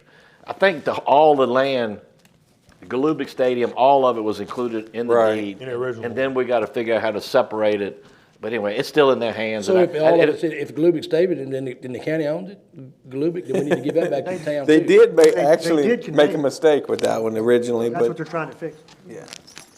Yeah, don't say that to there and here, they might give it to you. Galubik, Be careful with my stadium. Yeah. they already gave the county. The egg building. It's like a V there. It's you ever seen it, Bo? Oh, I have. We're talking about a different building now, so we're having discussion on E2, adoption of ordinance to relocate the voter registrar. Mr. Chairman, Is there anybody want to take any action? yeah, no, I was gonna say, I have no action to offer. Well, we need to do that later, like, say we moved it when the courthouse is finished. Will Yeah, we you have have to to- still have the ordinance? So we've, Mr. Chairman, if you just give me a moment here. So we have, invited someone else too. So we've had a public hearing, so, and let me say this, Mr. Reynolds has called me and said, hey, if the board decides to move me, I'll move, okay? And the other thing is, the Social Services Director, Shannon Reed, I may invite her too as well. She even mentioned, and you gotta look at a picture of things, the big picture. She's even mentioned, hey, Steve, could we move to the school, social services, and then instead of y'all building a new building for the sheriff, renovate that building, and the sheriff move in her building, and then she stays in Berkford. It's an idea, whatever saves the most money. Basically, you turn it into a health and human I services. mean, it's something we gotta think about, and so. I know if we move the register, it costs money to move. Right. If the county owns the building, why not leave him there? Right. So At least like you said, for time What present. Steve's getting at is if social services goes, then Rodney would have to move. I think there's enough room for both of Should them. we go ahead and vote and make the ordinance? We No, don't have to I don't think enact so. it, but we can have the, we You have to have the ordinance but either we way. don't take any action other than, just have the ordinance, we don't have it in our, You might we want don't to have this ordinance. So it won't hurt to have the ordinance Look- if we have to do it Kathy, down the you wanna road. explain? Yes, Kathy. And let me say too, this, I want to, Kathy, if you would, we could touch base on, a little bit on the interim, the judge wants us doing an interim agreement with English, and you and I had a conversation, should we include the sheriff's, Well, okay. we should maybe discuss that after, if we're still in public hearing, we might want to discuss Okay. that after that. Okay. But I'm happy to discuss No, that. no, well, okay, no, we got you. A lot of moving parts to this. Yes, I totally understand. Regarding the ordinance, I would not recommend that you adopt or pass this ordinance. In this ordinance, there's a relocation of 3 different things. And I think You if. have to identify. Each thing.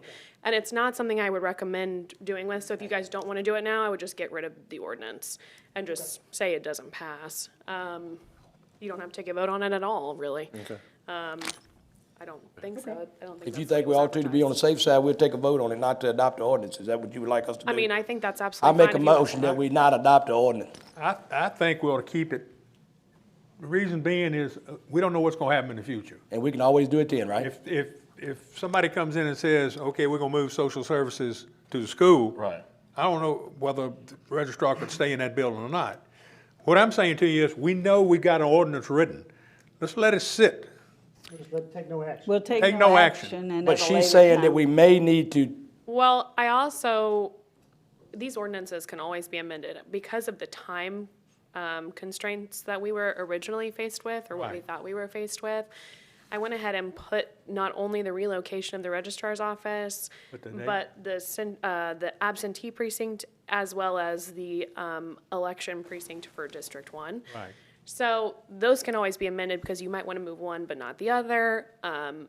So I think if you take no action, that's fine. I think if you take a vote not to do it, an ordinance can always be amended. I can always get you an ordinance really quick, or a resolution. so do you think we ought to take a vote to not act on Let's the take a vote, relocation? because that'll be in the paper and that'll be good for the citizens to see that Second. nothing changed. You second my motion? Mr. Chairman, he seconded my motion not to relocate the register. All right, what's the motion? Not to adopt the ordinance to relocate the register. There's a motion and At this second. time. All in favor? Aye. Any opposed? Okay. Thank you, Ken. Thank you, ma'am. Douglas, thank you. I'll get that work session lined up in February, Mr. Chairman. And that's for the The Friends of Burkeville School. The future of Burkeville School. Okay. Friends of Burkeville School, yeah. Mr. French. He's been patiently Long waiting. time getting to you, buddy. I'm sorry. Oh, it is always fine. I do not mind. Timely to tonight's discussion, actually. The roundabout scheduled there for the main gate at Pickett Darville's Road is currently out for construction advertisement. Okay. We are waiting for some bids on that project. Bid period closes on the 28th of January, so hoping for some good bids for that and a good contract. That will start construction sometime in the spring, probably March, April timeframe. We finished up our last round of mowing and litter pickup a few weeks ago.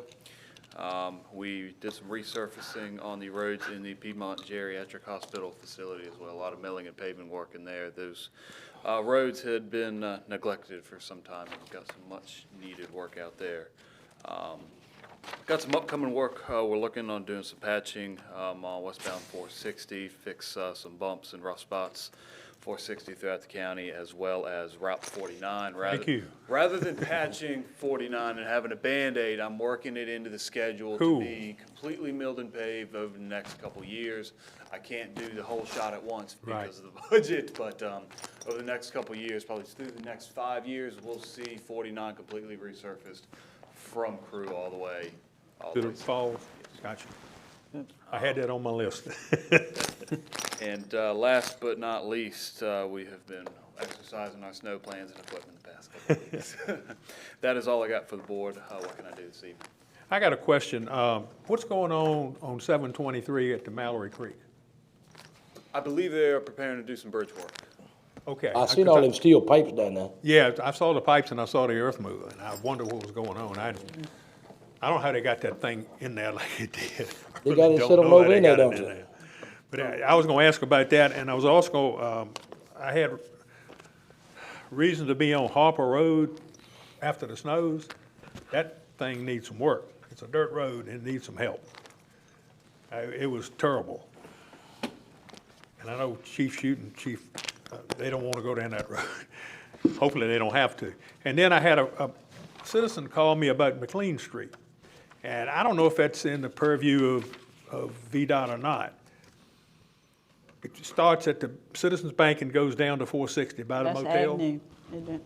Agnew. Is it Agnew or McLean? It's Agnew. Okay, yeah, okay, Agnew Street. It'd be down where our animal shelter's going. Is the entrance to the animal shelter, right? Yeah. Where you, yeah. Yes. She was talking a lot of speeding vehicles. So I don't know whether that's y'all's purview or not. Burkeville, has only got one officer, and he's pretty much out on 460 most of the time, which I can't blame him, 460, 360. But she was concerned about the speeding up and down that road. Okay, if it is in the system, I don't know off the top of my head if that section is. If it is, we'll take a look and see if we have a speed limit posted. All right, appreciate it. Yeah, it's 628 crosses. It becomes That same citizen called me as well, Ms. Ingram, and she said the speeding, and I know when y'all do your studies, it's in the day, but the speeding, the greatest amount is at night. Yeah, she told me the same thing.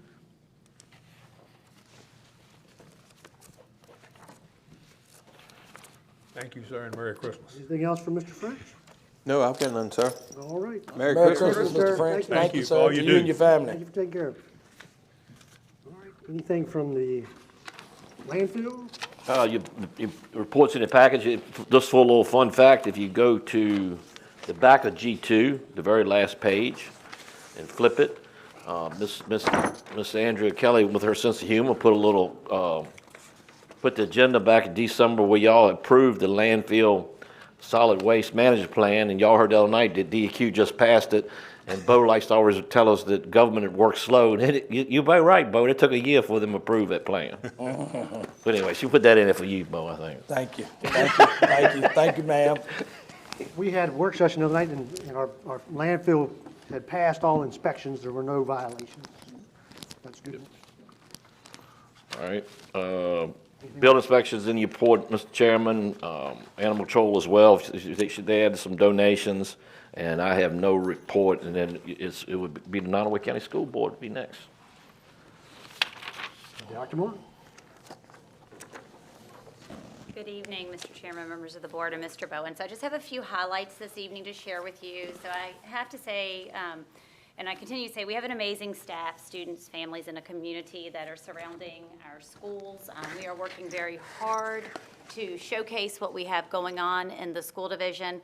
We did have a little bit of fun yesterday and went around and visited our schools to make sure they were in the holiday spirit with our kids, central office staff, dressed up as various characters and visited each of the schools and the admin, and it was very appreciative. A couple people said you couldn't have a bad day after we saw all of y'all coming around like that. But I do want to highlight too this evening the high school. It was recognized as a distinguished high school. They do have a 92.1% graduation rate, and some of the areas of focus in their rating was the decrease in chronic absenteeism, and that has been an intense focus at all of our schools, but that helped push them into the distinguished category. And the focus on career readiness. They received some extra points in that area. And a couple of the career readiness programs that we have, well, we have a lot going on, but some of the ones that have really taken off this year, we have a new firefighting program. We have 10 students in it this year. I've been in there, I have put the uniform on myself, and they've showed me how to put the mask on and do different things, and they've been out, I know, at the fire training center doing different tasks, so that has been a good addition to us, and we want to look at either partnering with Southside or adding an EMT program next year to complement that program. So that has been a great addition for us.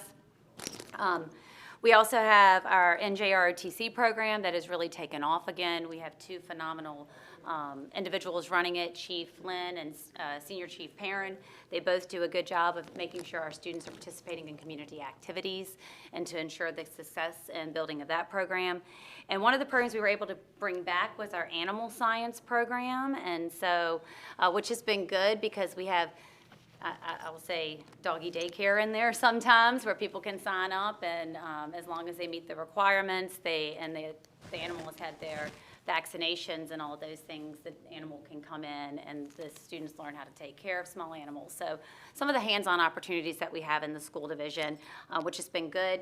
You may have heard that we have recognized a decrease in our discipline numbers from last year at this time to where we are this year, and I have to say that has contributed to high expectations that we have put in place across the board, and accountability. And that means accountability of students, conversations with parents about the behaviors of their children and what we can do and what we cannot do, and also accountability of our teachers in our building and our administrators to ensure that we are holding students to those expectations across the board. We do have a joint collaborative effort on Monday, and I know Mr. Hyde talked about it, I believe, last month, is our active shooter and reunification drill. So the last I heard is that we're planning for about 100 participants, I think, give or take, depending on how many we have from the school division too. But it is a full-scale drill where we will go through, I think recently VCU just had one on campus, maybe one day this week. But we will go through the actual process if we were to have something happen. I do not want anything to happen in our schools, but I do want us to be prepared and know what we need to do in order to support the safety. And the added piece is the reunification piece. We have worked with community members to set up reunification sites, because in that situation, we do not need parents coming to the school building. We need to start sending parents to our reunification site. So while our plans for safety are kept confidential and how we remove kids from the building and exits and those type of things, the parents do need to be aware of how we handle the reunification of their children with them and the next steps that we have in place. So not only are we working with our law enforcement agencies, but also emergency services as well as to how we support that and move that through. We have parents that will be participating in it. We have a number of staff members that are going to be participating, and we have students that are participating in that drill as well on Monday. So I do encourage you to come visit and see that. It's an interesting experience to go through. I do want to share this with you. So as I said, our focus is why Nottoway?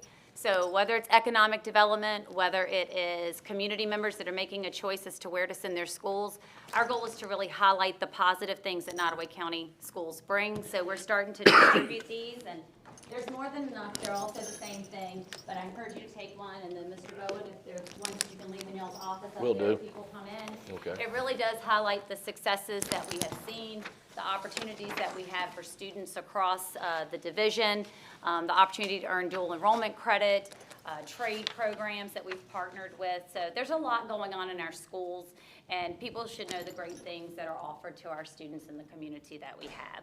So with that, I do thank you for the continued support with the school division.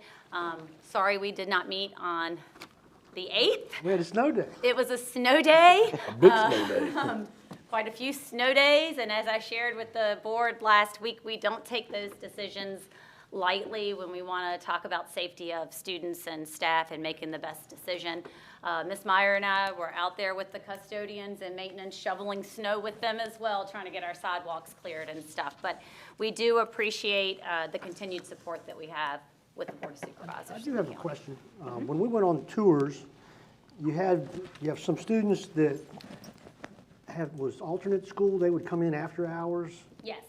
and their space wasn't necessarily as, if Burkeville School has a space, we would be, to Mr. Jennings' point, we'd be willing to have that discussion too. If there's a class, if there's a better classroom that's separate from the other children's classrooms. Right, and we're doing some work. So we have, our alternative education program used to be housed at the Amelia Nottoway Technical Center. And to truly make that an Amelia Nottoway Technical Center, we pulled our alternative school program back to the school division, just like many others. We still are the funding entity that the money passes through to us, to them, the fiscal agent. But other than that, they're housed with us. And so there's a lot of different designs for alternative school programs. And a lot of people do it different ways. So we opted to do our alternative school program in the evenings after school hours. So students come in at 4, they're responsible for their own transportation there, unless there's some provisions that we have to put in place for them. And it's also a component of our night school, and our GED program is housed in that room too. So we're always looking for options as to where's the best place to house it, making sure that we have the resources and the things that we need there too, so. Okay. I hope y'all's chairman is doing well. There's very few board meetings he misses, and Yes. he's not here. He's been, he's had a few medical things, but I Okay. did talk with him. I've not talked with him today. I did talk with him yesterday, and he seems to be progressing. Good. Has- Well, send him my regards, please. I Okay, will. thank you, ma'am. Dr. Martin, I know we missed that meeting, and we normally try to have an annual meeting. What are we looking at, maybe February, March? Or- We typically, I believe, have one late January to Do we? start our budget talks. So if Okay. it's something that the board is interested, which we are interested to have those talks. We also had a presentation prepared that we did share with our board last week about where our budget kind of stands, what the needs of the school are that we have shared, the raining in our building. And I am happy to go ahead and, it rains everywhere inside, but I'm happy to share that with you so that you also have that in advance of that future meeting. But I can get Charlotte to Come up with some definitely dates reach and, out, yeah, and we right, can right. maybe Okay. pull some dates together to go ahead and get that scheduled. Okay. Sounds good. Merry Christmas to you and your Merry family. Christmas. Thank you. Thank you. Thank you. For taking care of everybody else. This is pretty cool. Steve is not a pie chart either. Anything from social services, Ms. Reed? Oh, no, nothing from her. Mr. Zodi, anything? No, sir. Merry Christmas, Mr. Zodi. Merry Christmas. Mr. Hyde? I thought you agreed not to call on him tonight. Mr. Chair, members of the board, Mr. Bourne, staff. Hello, Mr. Hyde. Good morning. Good morning. afternoon, or evening, rather. Good evening, Mr. Everybody's saying good evening, morning, ain't Mr. they? Toth. Just a couple things. You have the report. Them wooden seats to do that to you. I know, I don't think I'm the only one that said good morning. Feels like it sometimes. The report in front of you, I've got a couple things that just added to it. This is new news. So On the meeting that we had with the Department of Social Services for the shelter drill, what we're doing is we're working on, we had a really good virtual meeting with the State Department of Social Services this week. And that person has just come on board with the state managed shelters, and they're doing a really good job. So they shared some tips with us, and they want to come down and help us put a drill on so we can activate the drill using our social services staff, which is our team.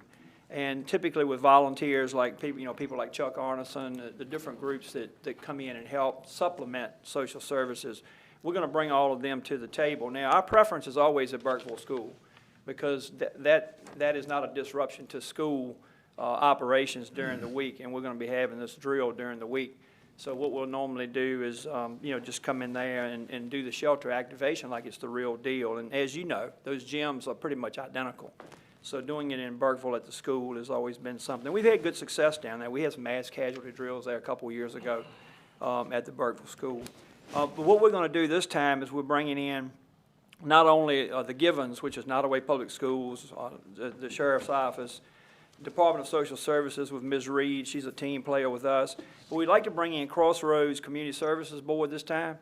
And if you can help us with that, I've got some contacts on my emergency list, but we want to bring them in. The Health Department, Ms. Wright, the nurse for Nottoway Health Department, want to bring them in.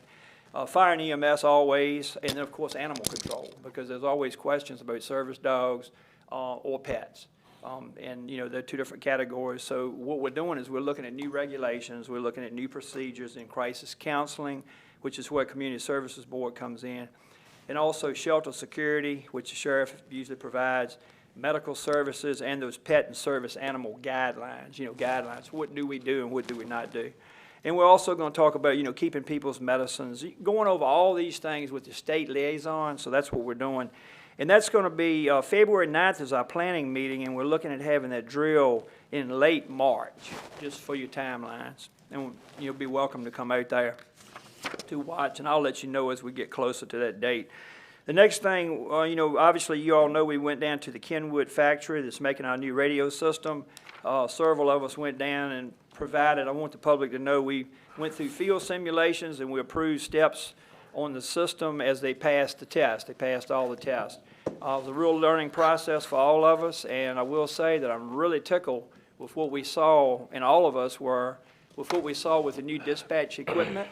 Some of that's going to be enhancing what we have out here, as well as the radios that our first responders will be holding. This is going to be a phenomenal system, and we were able to actually use it in testing. The next thing is Code Red, and I've sent it out to you all about letting you know. Code Red was cyber hacked, a massive attack on a national level. So Code Red is used by Dinwiddie, Nottoway, Amelia, just to name a few. So we all were affected, but we immediately got together and said, what are we doing? And so we decided to work with Code Red. They called us, and we never lost the capability, to our knowledge, of being able to send something out, but we had to do it through calling them on the telephone. So it puts a little extra step in it.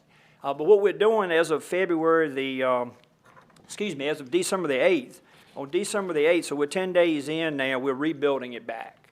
And so what I'm going to do tomorrow is get with the town clerks to get their divisions built back. Now, it's going to be a little slower process for the towns. But right now, I can send through the county, myself, dispatch, or the sheriff, we can launch a message for the towns through the county, because we have the parent account anyway, and they have basically the child accounts. It's worked fine. It's worked well for however many years we've done it. But this was just a cyber hack, and we're having to rebuild it.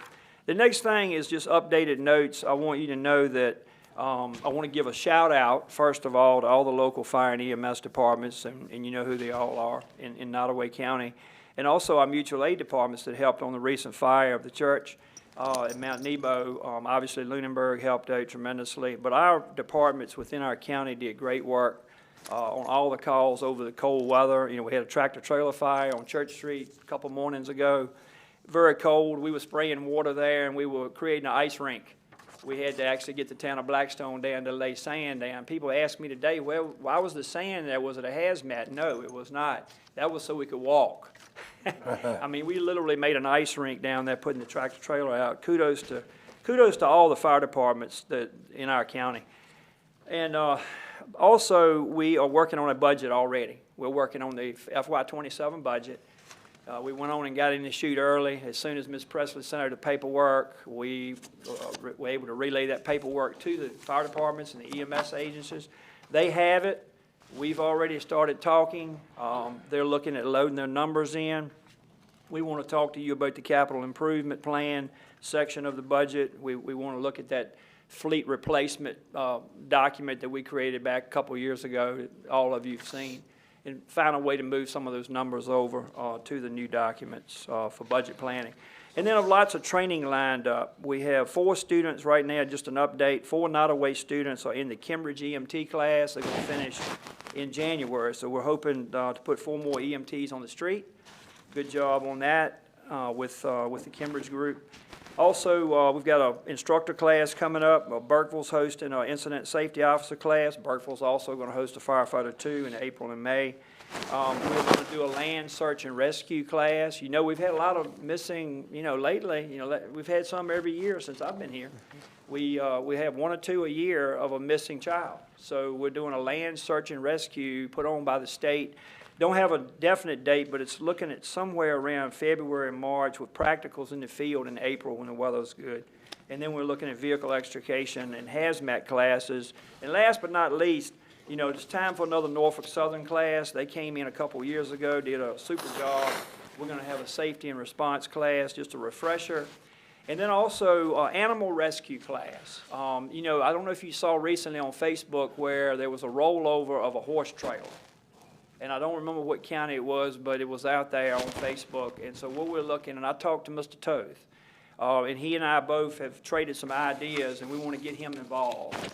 We want to get a trailer that we can cut on or dismantle to practice on how to get horses and cows out of these trailers if it rolls over in the middle of 460.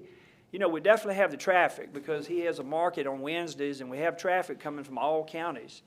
So there's an opportunity there to have an animal rescue, and we want to be able to do that. We want to look at putting bridles under the horses and maybe even getting like a towing company to come in, lift them up, do things like that. Buddy, a bridle is what you put on the horse's face.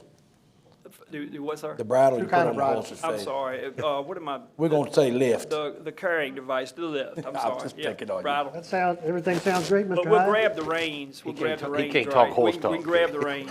If we grab the reins, it's a good thing. It means they can go on their own, right? There you go. Mr. Hyde, that's And then last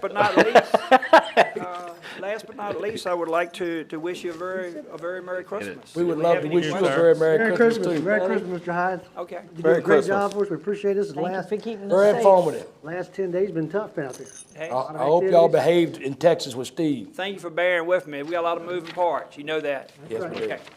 Thank you, sir. Thank you, buddy. Thank you, man. Next one is Piedmont Regional Jail Authority. We started some budget stuff on that too. I talked to Lee Ware the other day, and then Steve saw Senator Mulcahy this morning. Some good news.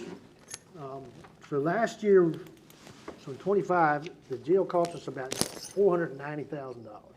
We got reimbursed $300,000.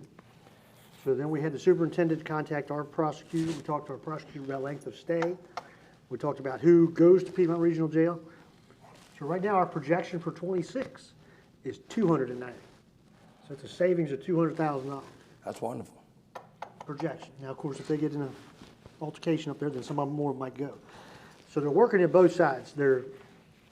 One of them is trying to get it so that if they violate, they go home. They don't go to Piedmont. Right. Serve their time at home, wherever that is. Yeah. And then the reimbursement for this time. So when we talk about things that we've done, we talk about trying to make smaller government and cuts and all that. Stopping these things, stopping the LRA, stopping the expenses is one of the ways that we get there. Yes, sir. Okay? Mr. Chairman, since you're on the board up here, I got a question for you. Okay. Recently, I was at Walmart. I hadn't been in there in over a year, but I was in there. And I was told by a fellow who just got back to the street after 5 years that you can now do up to 5 years in Piedmont Regional Jail. I didn't know that. When I I thought it graduated, was just a year.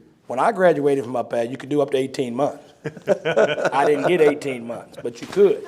But he told me, now he done 2 years up there, and then he moved to DOC, but he said that there's people in there that got to serving a 5-year sentence, and you would do about 80% of that. So, I'd have to ask that question. see what you can find out on that. Because if it is, they cost us money. They need to go to DOC and let the state pay for it. That's a fact. I'm with you. All right, so anyway, just by paying attention and putting some pressure on some folks, we got saved $200,000. That's great. That's great. Yeah. Almost a 2-cent tax reduction. That's right. That's all we need. We already talked about Pickett Park. Anything else? No, I just want to say that, and I know y'all we're gonna go talk to the EDC about it, but do keep in mind, and this affected me in some of the work sessions that we've been doing our negotiations. Fort Pickett itself, its mission is an economic engine for Nottoway County. That many people, especially Blackstone. So just keep, and I think that's what they're trying to do is protect that mission and sort of keep functioning. So always think about it, that is an economic engine in itself. So anyway, that's all, Mr. Chairman. They're a partner in us being successful. That's right. Yep. All right, we're going to go to constitutional officers. Ms. Brown was already here, so I'm assuming that we don't have, you do need to make a note to invite. Yes, I got to do that. The next, Miss Spence, which is Dr. Spence's daughter. That's right. Okay. Correct. I'd like to meet. We'll get her up here. You make a note of that. Right. And Sheriff Jones, do you have anything? Nothing to report, but I'd just like to take a moment to thank the community. I got calls from y'all, some of y'all. I just, again, like I said, want to thank the community. A bunch of churches have reached out to Mount Nebo, and I appreciate it. And you figured out some space? Well, we're going to have service this Sunday at the Civic League. Okay. But again, we meet Saturday. Crenshaw has offered us some space, and we'll meet there Saturday, the church leaders, and work on get the plan. Sheriff, did you lose a lot of important old papers and stuff? Everything. Oh, my goodness. The library was right there near the board. We lost everything. Because that's a lot of history in Yes, Nottoway. a lot of history. Yeah. When I saw the pictures of it, it looked like it had been like a furnace. Yeah. As hot as it got. Exactly. Has it been a ruling as to what created the fire, Sheriff? Not yet, don't Not have yet. nothing official, yes, sir. We're thankful no Nobody. one was hurt. Right. Yeah, exactly. I'm hoping that somebody went to turn the heat on the Saturday night before Sunday service. No, that would have And been me. Nobody turned the heat on? We didn't have service, we don't have second service. So didn't have. So it could be arson then? Well. Because I was trying to rule that out by doing the yeah. heat. It Okay. doesn't Let's look hope that way not. at this point, thankfully. Let's hope not. Prayfully, it doesn't look that way. Well, thank you, Sheriff Jones. And Make sure your department knows that we're thinking of them over the holidays. We pray for everybody. Be safe. Thank you. And your church family, Church especially. family too. Make Yep. sure Thank you. make sure that And I the wish you all a department Merry knows. Christmas. Merry Christmas, Merry Christmas, to you, Sheriff. Merry Christmas. Anything from Ms. Rayford? No, nothing. I think I talked to some of you, John. I may not have talked to you yet. Bo and I had talked to Christy Hudson and asked her to do some research about the value of a solar acre. Yep. So this is an improved acre. This is been zoned and can run, and it's considered commercial. It's $15,000 per acre. That's a substantial. If we did the whole 170 megawatts, you're looking about an additional revenue of $600,000. Half a quarter. Right. I think I talked to you, Daphne, about that. Right? Nothing from Leanne, anything from Ms. Watchers? No, that's all.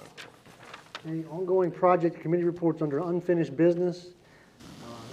You want to do an animal shelter update, Mr. Ingram? I think we discussed this at the work session, but CARES has been working on getting the furnishings together.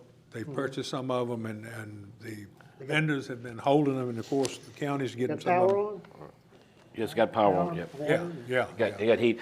You know, one thing, you finished, Mr.? No, yeah, it's fine. Okay. Go ahead. Thank you, Mr. Ingram. I went to a progress meeting today, and doing that progress meeting, and I appreciate Logan being there with me as well. She got there before I did, really. I was a little late. I'm going to have to put some type of fire alarm system in that building. We got an asset there now, and what really got me thinking about is Mount Nebo and how things can happen. But not only do I think you probably going to be, if you look into the state, you're going to have to put a sprinkler system. You have to have that. No. I'm talking about something calls somebody. I'm not talking about just a smoke detector. Mount Nebo burned for an hour. Yeah, I'm talking about. There was no but alarm. all we did was just meet code. What I'm talking about is some kind of security. Security that you can visually see. And then it could call the sheriff's department or call the town of Burkeville or Well, something. we got that at my house. Or text people or something. I don't We got that at the house and automatically call the sheriff's department. Okay, so I'm gonna. My house almost burned down one time if it wasn't a deputy put the fire.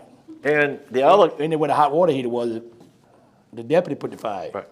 So the other cost that we didn't include, so I'm telling you, that won't in the basic plan, you know, but the other thing is, and John will probably know more about this than I do, but Mike Gentry had mentioned it too.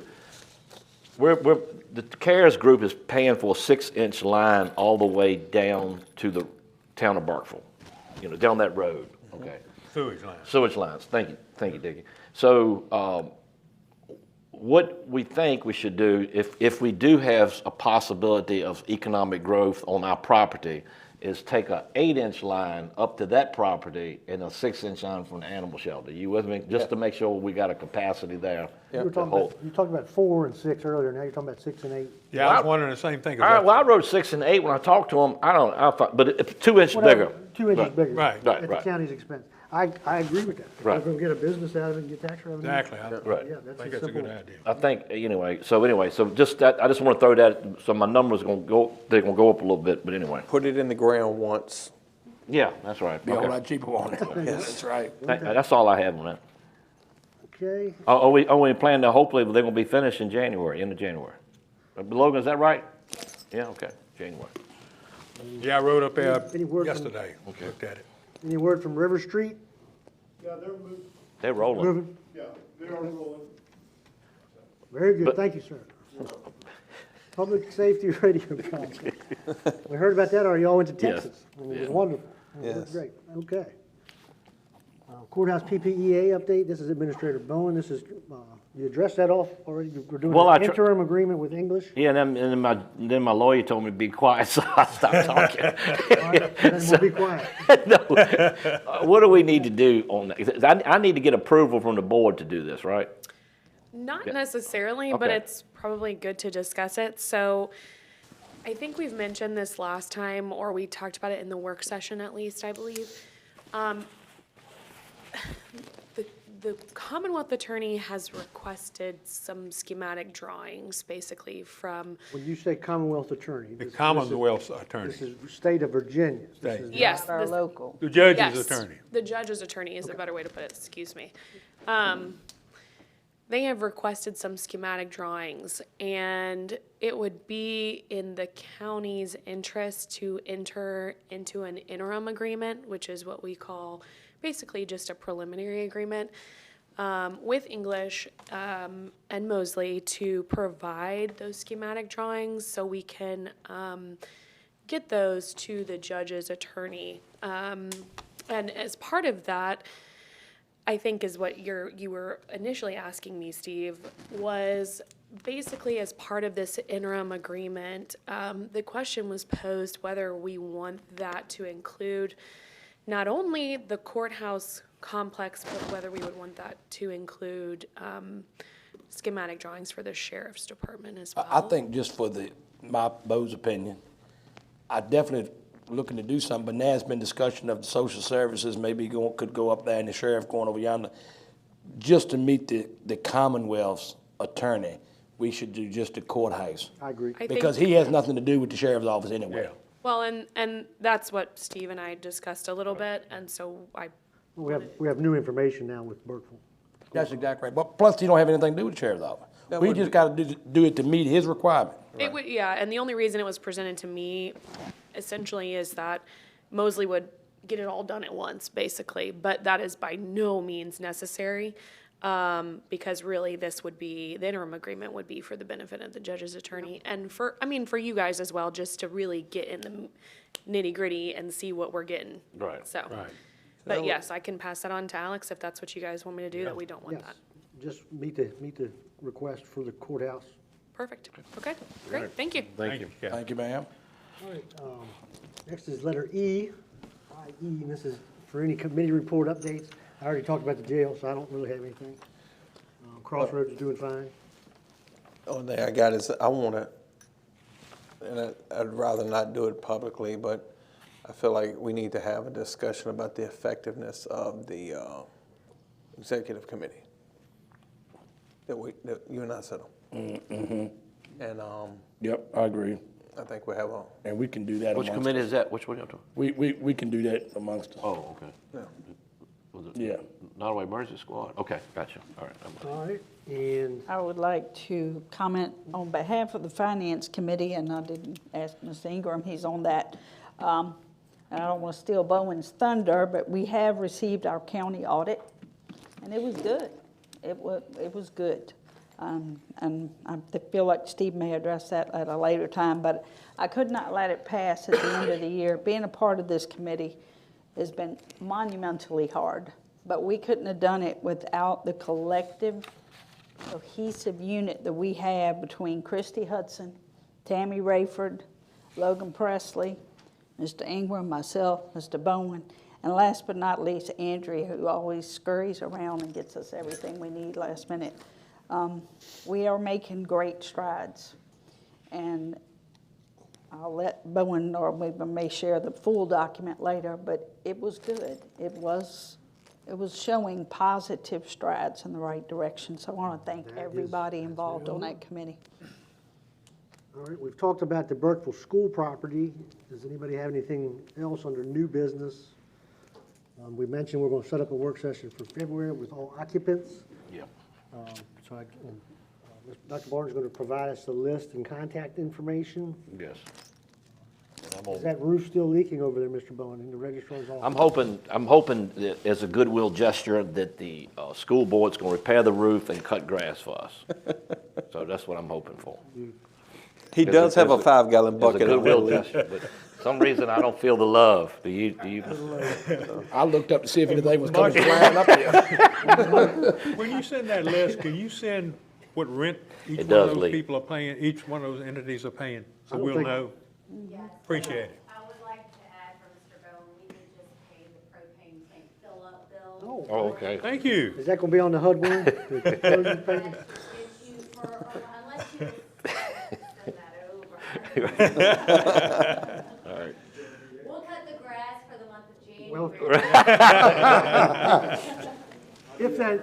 if that roof is still leaking, if you can go ahead and have maybe Mr. Redmond Okay. go ahead and Yeah, get a diagnosis on it. yeah, I was told to. I had, Mr. Reynolds don't mind calling you, I can tell you that. And Mr. Reynolds called me and said, one of his people that works for him called me and said that one of the doors don't lock either, so, I don't know. I'll get a list. I'll go in and get a list and see Yeah, if take a look. Okay. Okay, we got consent and correspondence items. Did anybody have any questions about any of those things? Mr. Chairman, I move to pay the bills. Yeah, thank you. Okay, we've got a motion. Do we have a second? Second. All in favor, say aye. Aye. And then we'll go to county administrator report. I'd like to, I think I mentioned at the work session, I'd like to get permission you to sign that, PFA letter, engagement letter. PFAS. Yeah, would y'all just give me permission to give to Gary, it worked on with me, Gary Elder.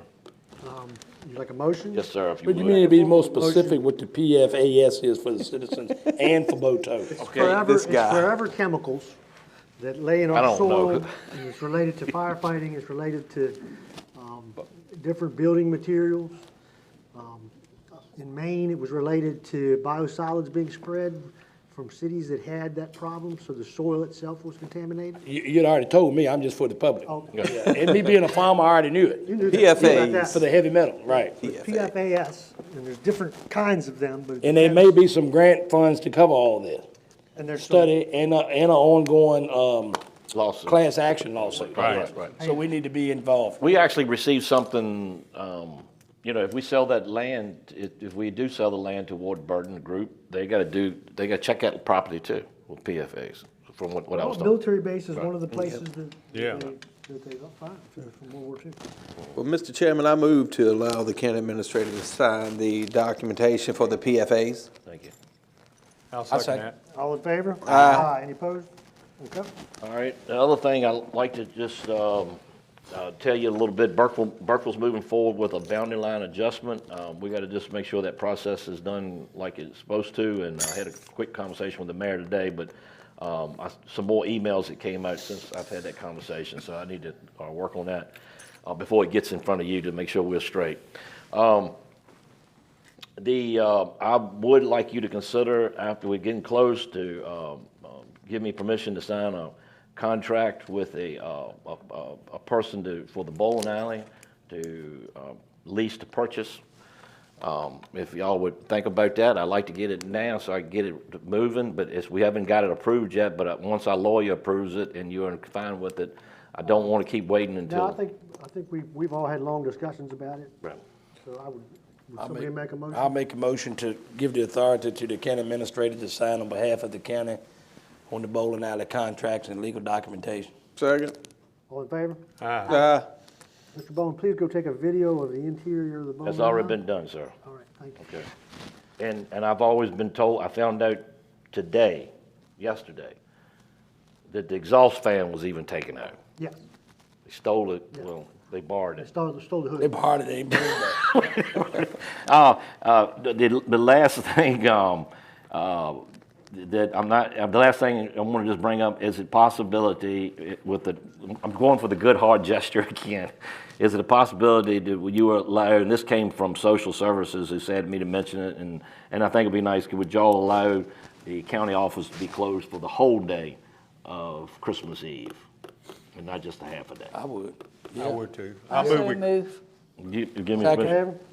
Aye. Opposed? They'll be very thankful. I hope nobody's going to do a building permit on Christmas Eve. Last thing, we'll meet January 8th to organize the board in this courtroom. Okay. What day is that? It's a Thursday. And actually it's our work session night. So January 1st falls on a Thursday, so it's the second Thursday. Yeah. Okay. But you said we're going to do it here instead of across the street. Yeah, I mean, Okay. I feel like we need to have it, I agree. more televised better than whatever we can do. But okay, all right. So January 8th, if you'll put that on your. And that's a work session. A work session, 7 o'clock. Gotcha. That's all I got, sir. Thank you. So there is no work session, is that what you're saying? Well, that's the thing.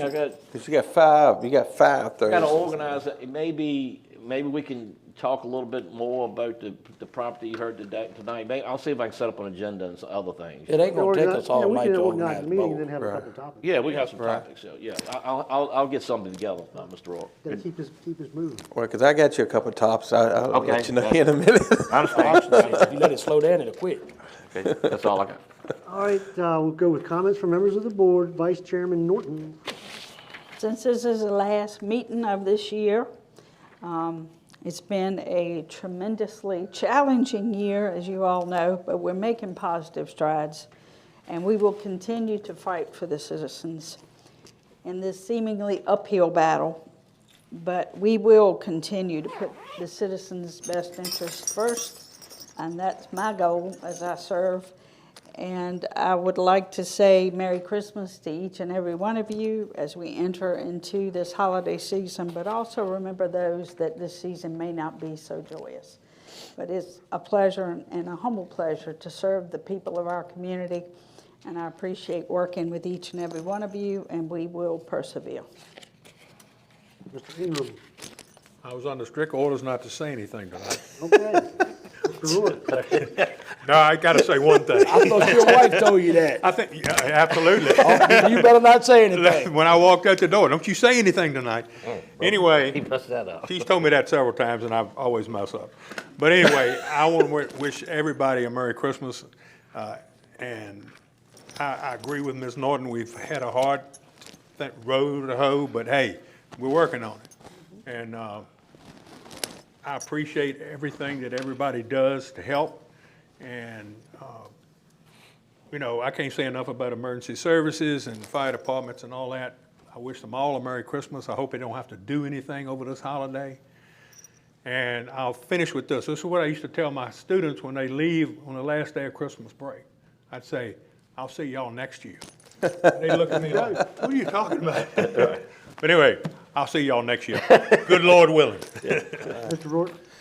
Yes, sir. So first, speaking to the work session for January, I had had a conversation with Mr. Hyde about something, and I'll get you guys some information leading ahead of this for potentially 2 ordinances, and I say this very delicately, they could potentially lower the tax levy. Very diligently, I say that. Every dollar helps, but I'll get you all copies of that with Mr. Hyde, Mr. Hyde as well. So anyway, but that would be for 2 potential ordinances. One would be for fire, one would be for the squad. The other thing is, of course, I got to be John. Come on, I'm going to be John here for a minute. I just want to tell everybody, if I offended anybody this year, I just want to encourage everybody to do it different so I don't have to offend you next year. Of course I'm kidding. Of course I'm kidding. Like I said, I just had to do it. But I want to tell everybody Merry Christmas, and I love each and every one of you guys up here. And it's difficult at times when handling some of the things we do. But to the citizens, love each and every one of y'all. And again, I want to resonate with Mr. Ingram said, you know, the emergency services, y'all at times do a thankless job, but not from here.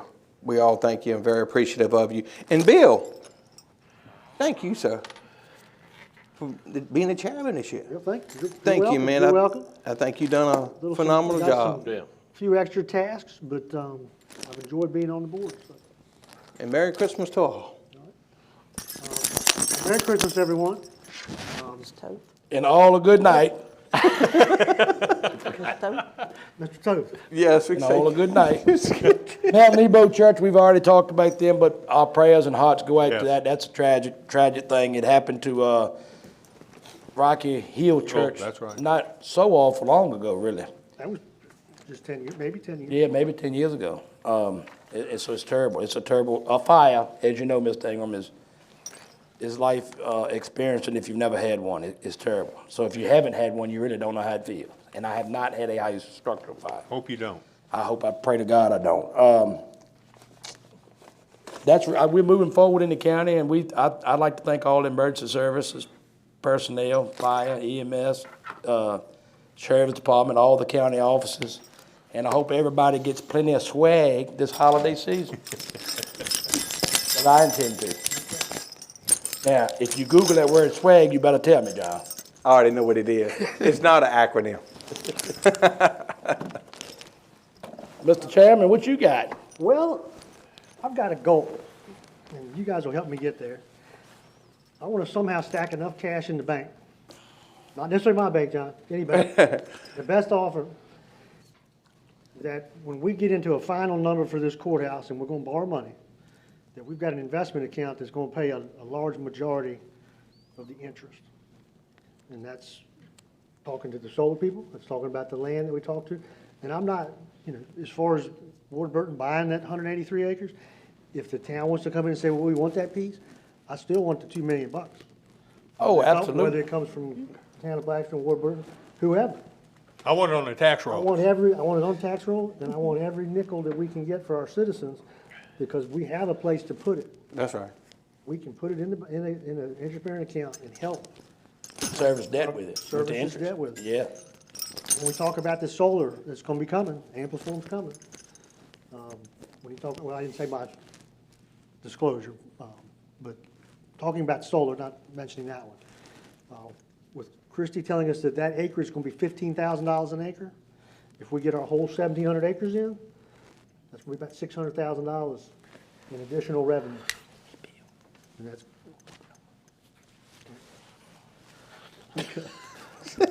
all right. Merry Christmas, everyone. Merry Christmas, everyone. Merry Christmas. Take a motion. Mr. Chairman, I move to adjourn. I'll second. Have a closed session. I saw it on the agenda. No closed session. This is Thank the first goodness. time I ever. saw it It's not on the agenda, and I'm agenda. like, It we're ain't not on going to the do this, are we? All in favor, please stand up. Thank you. We keep that there in case something goes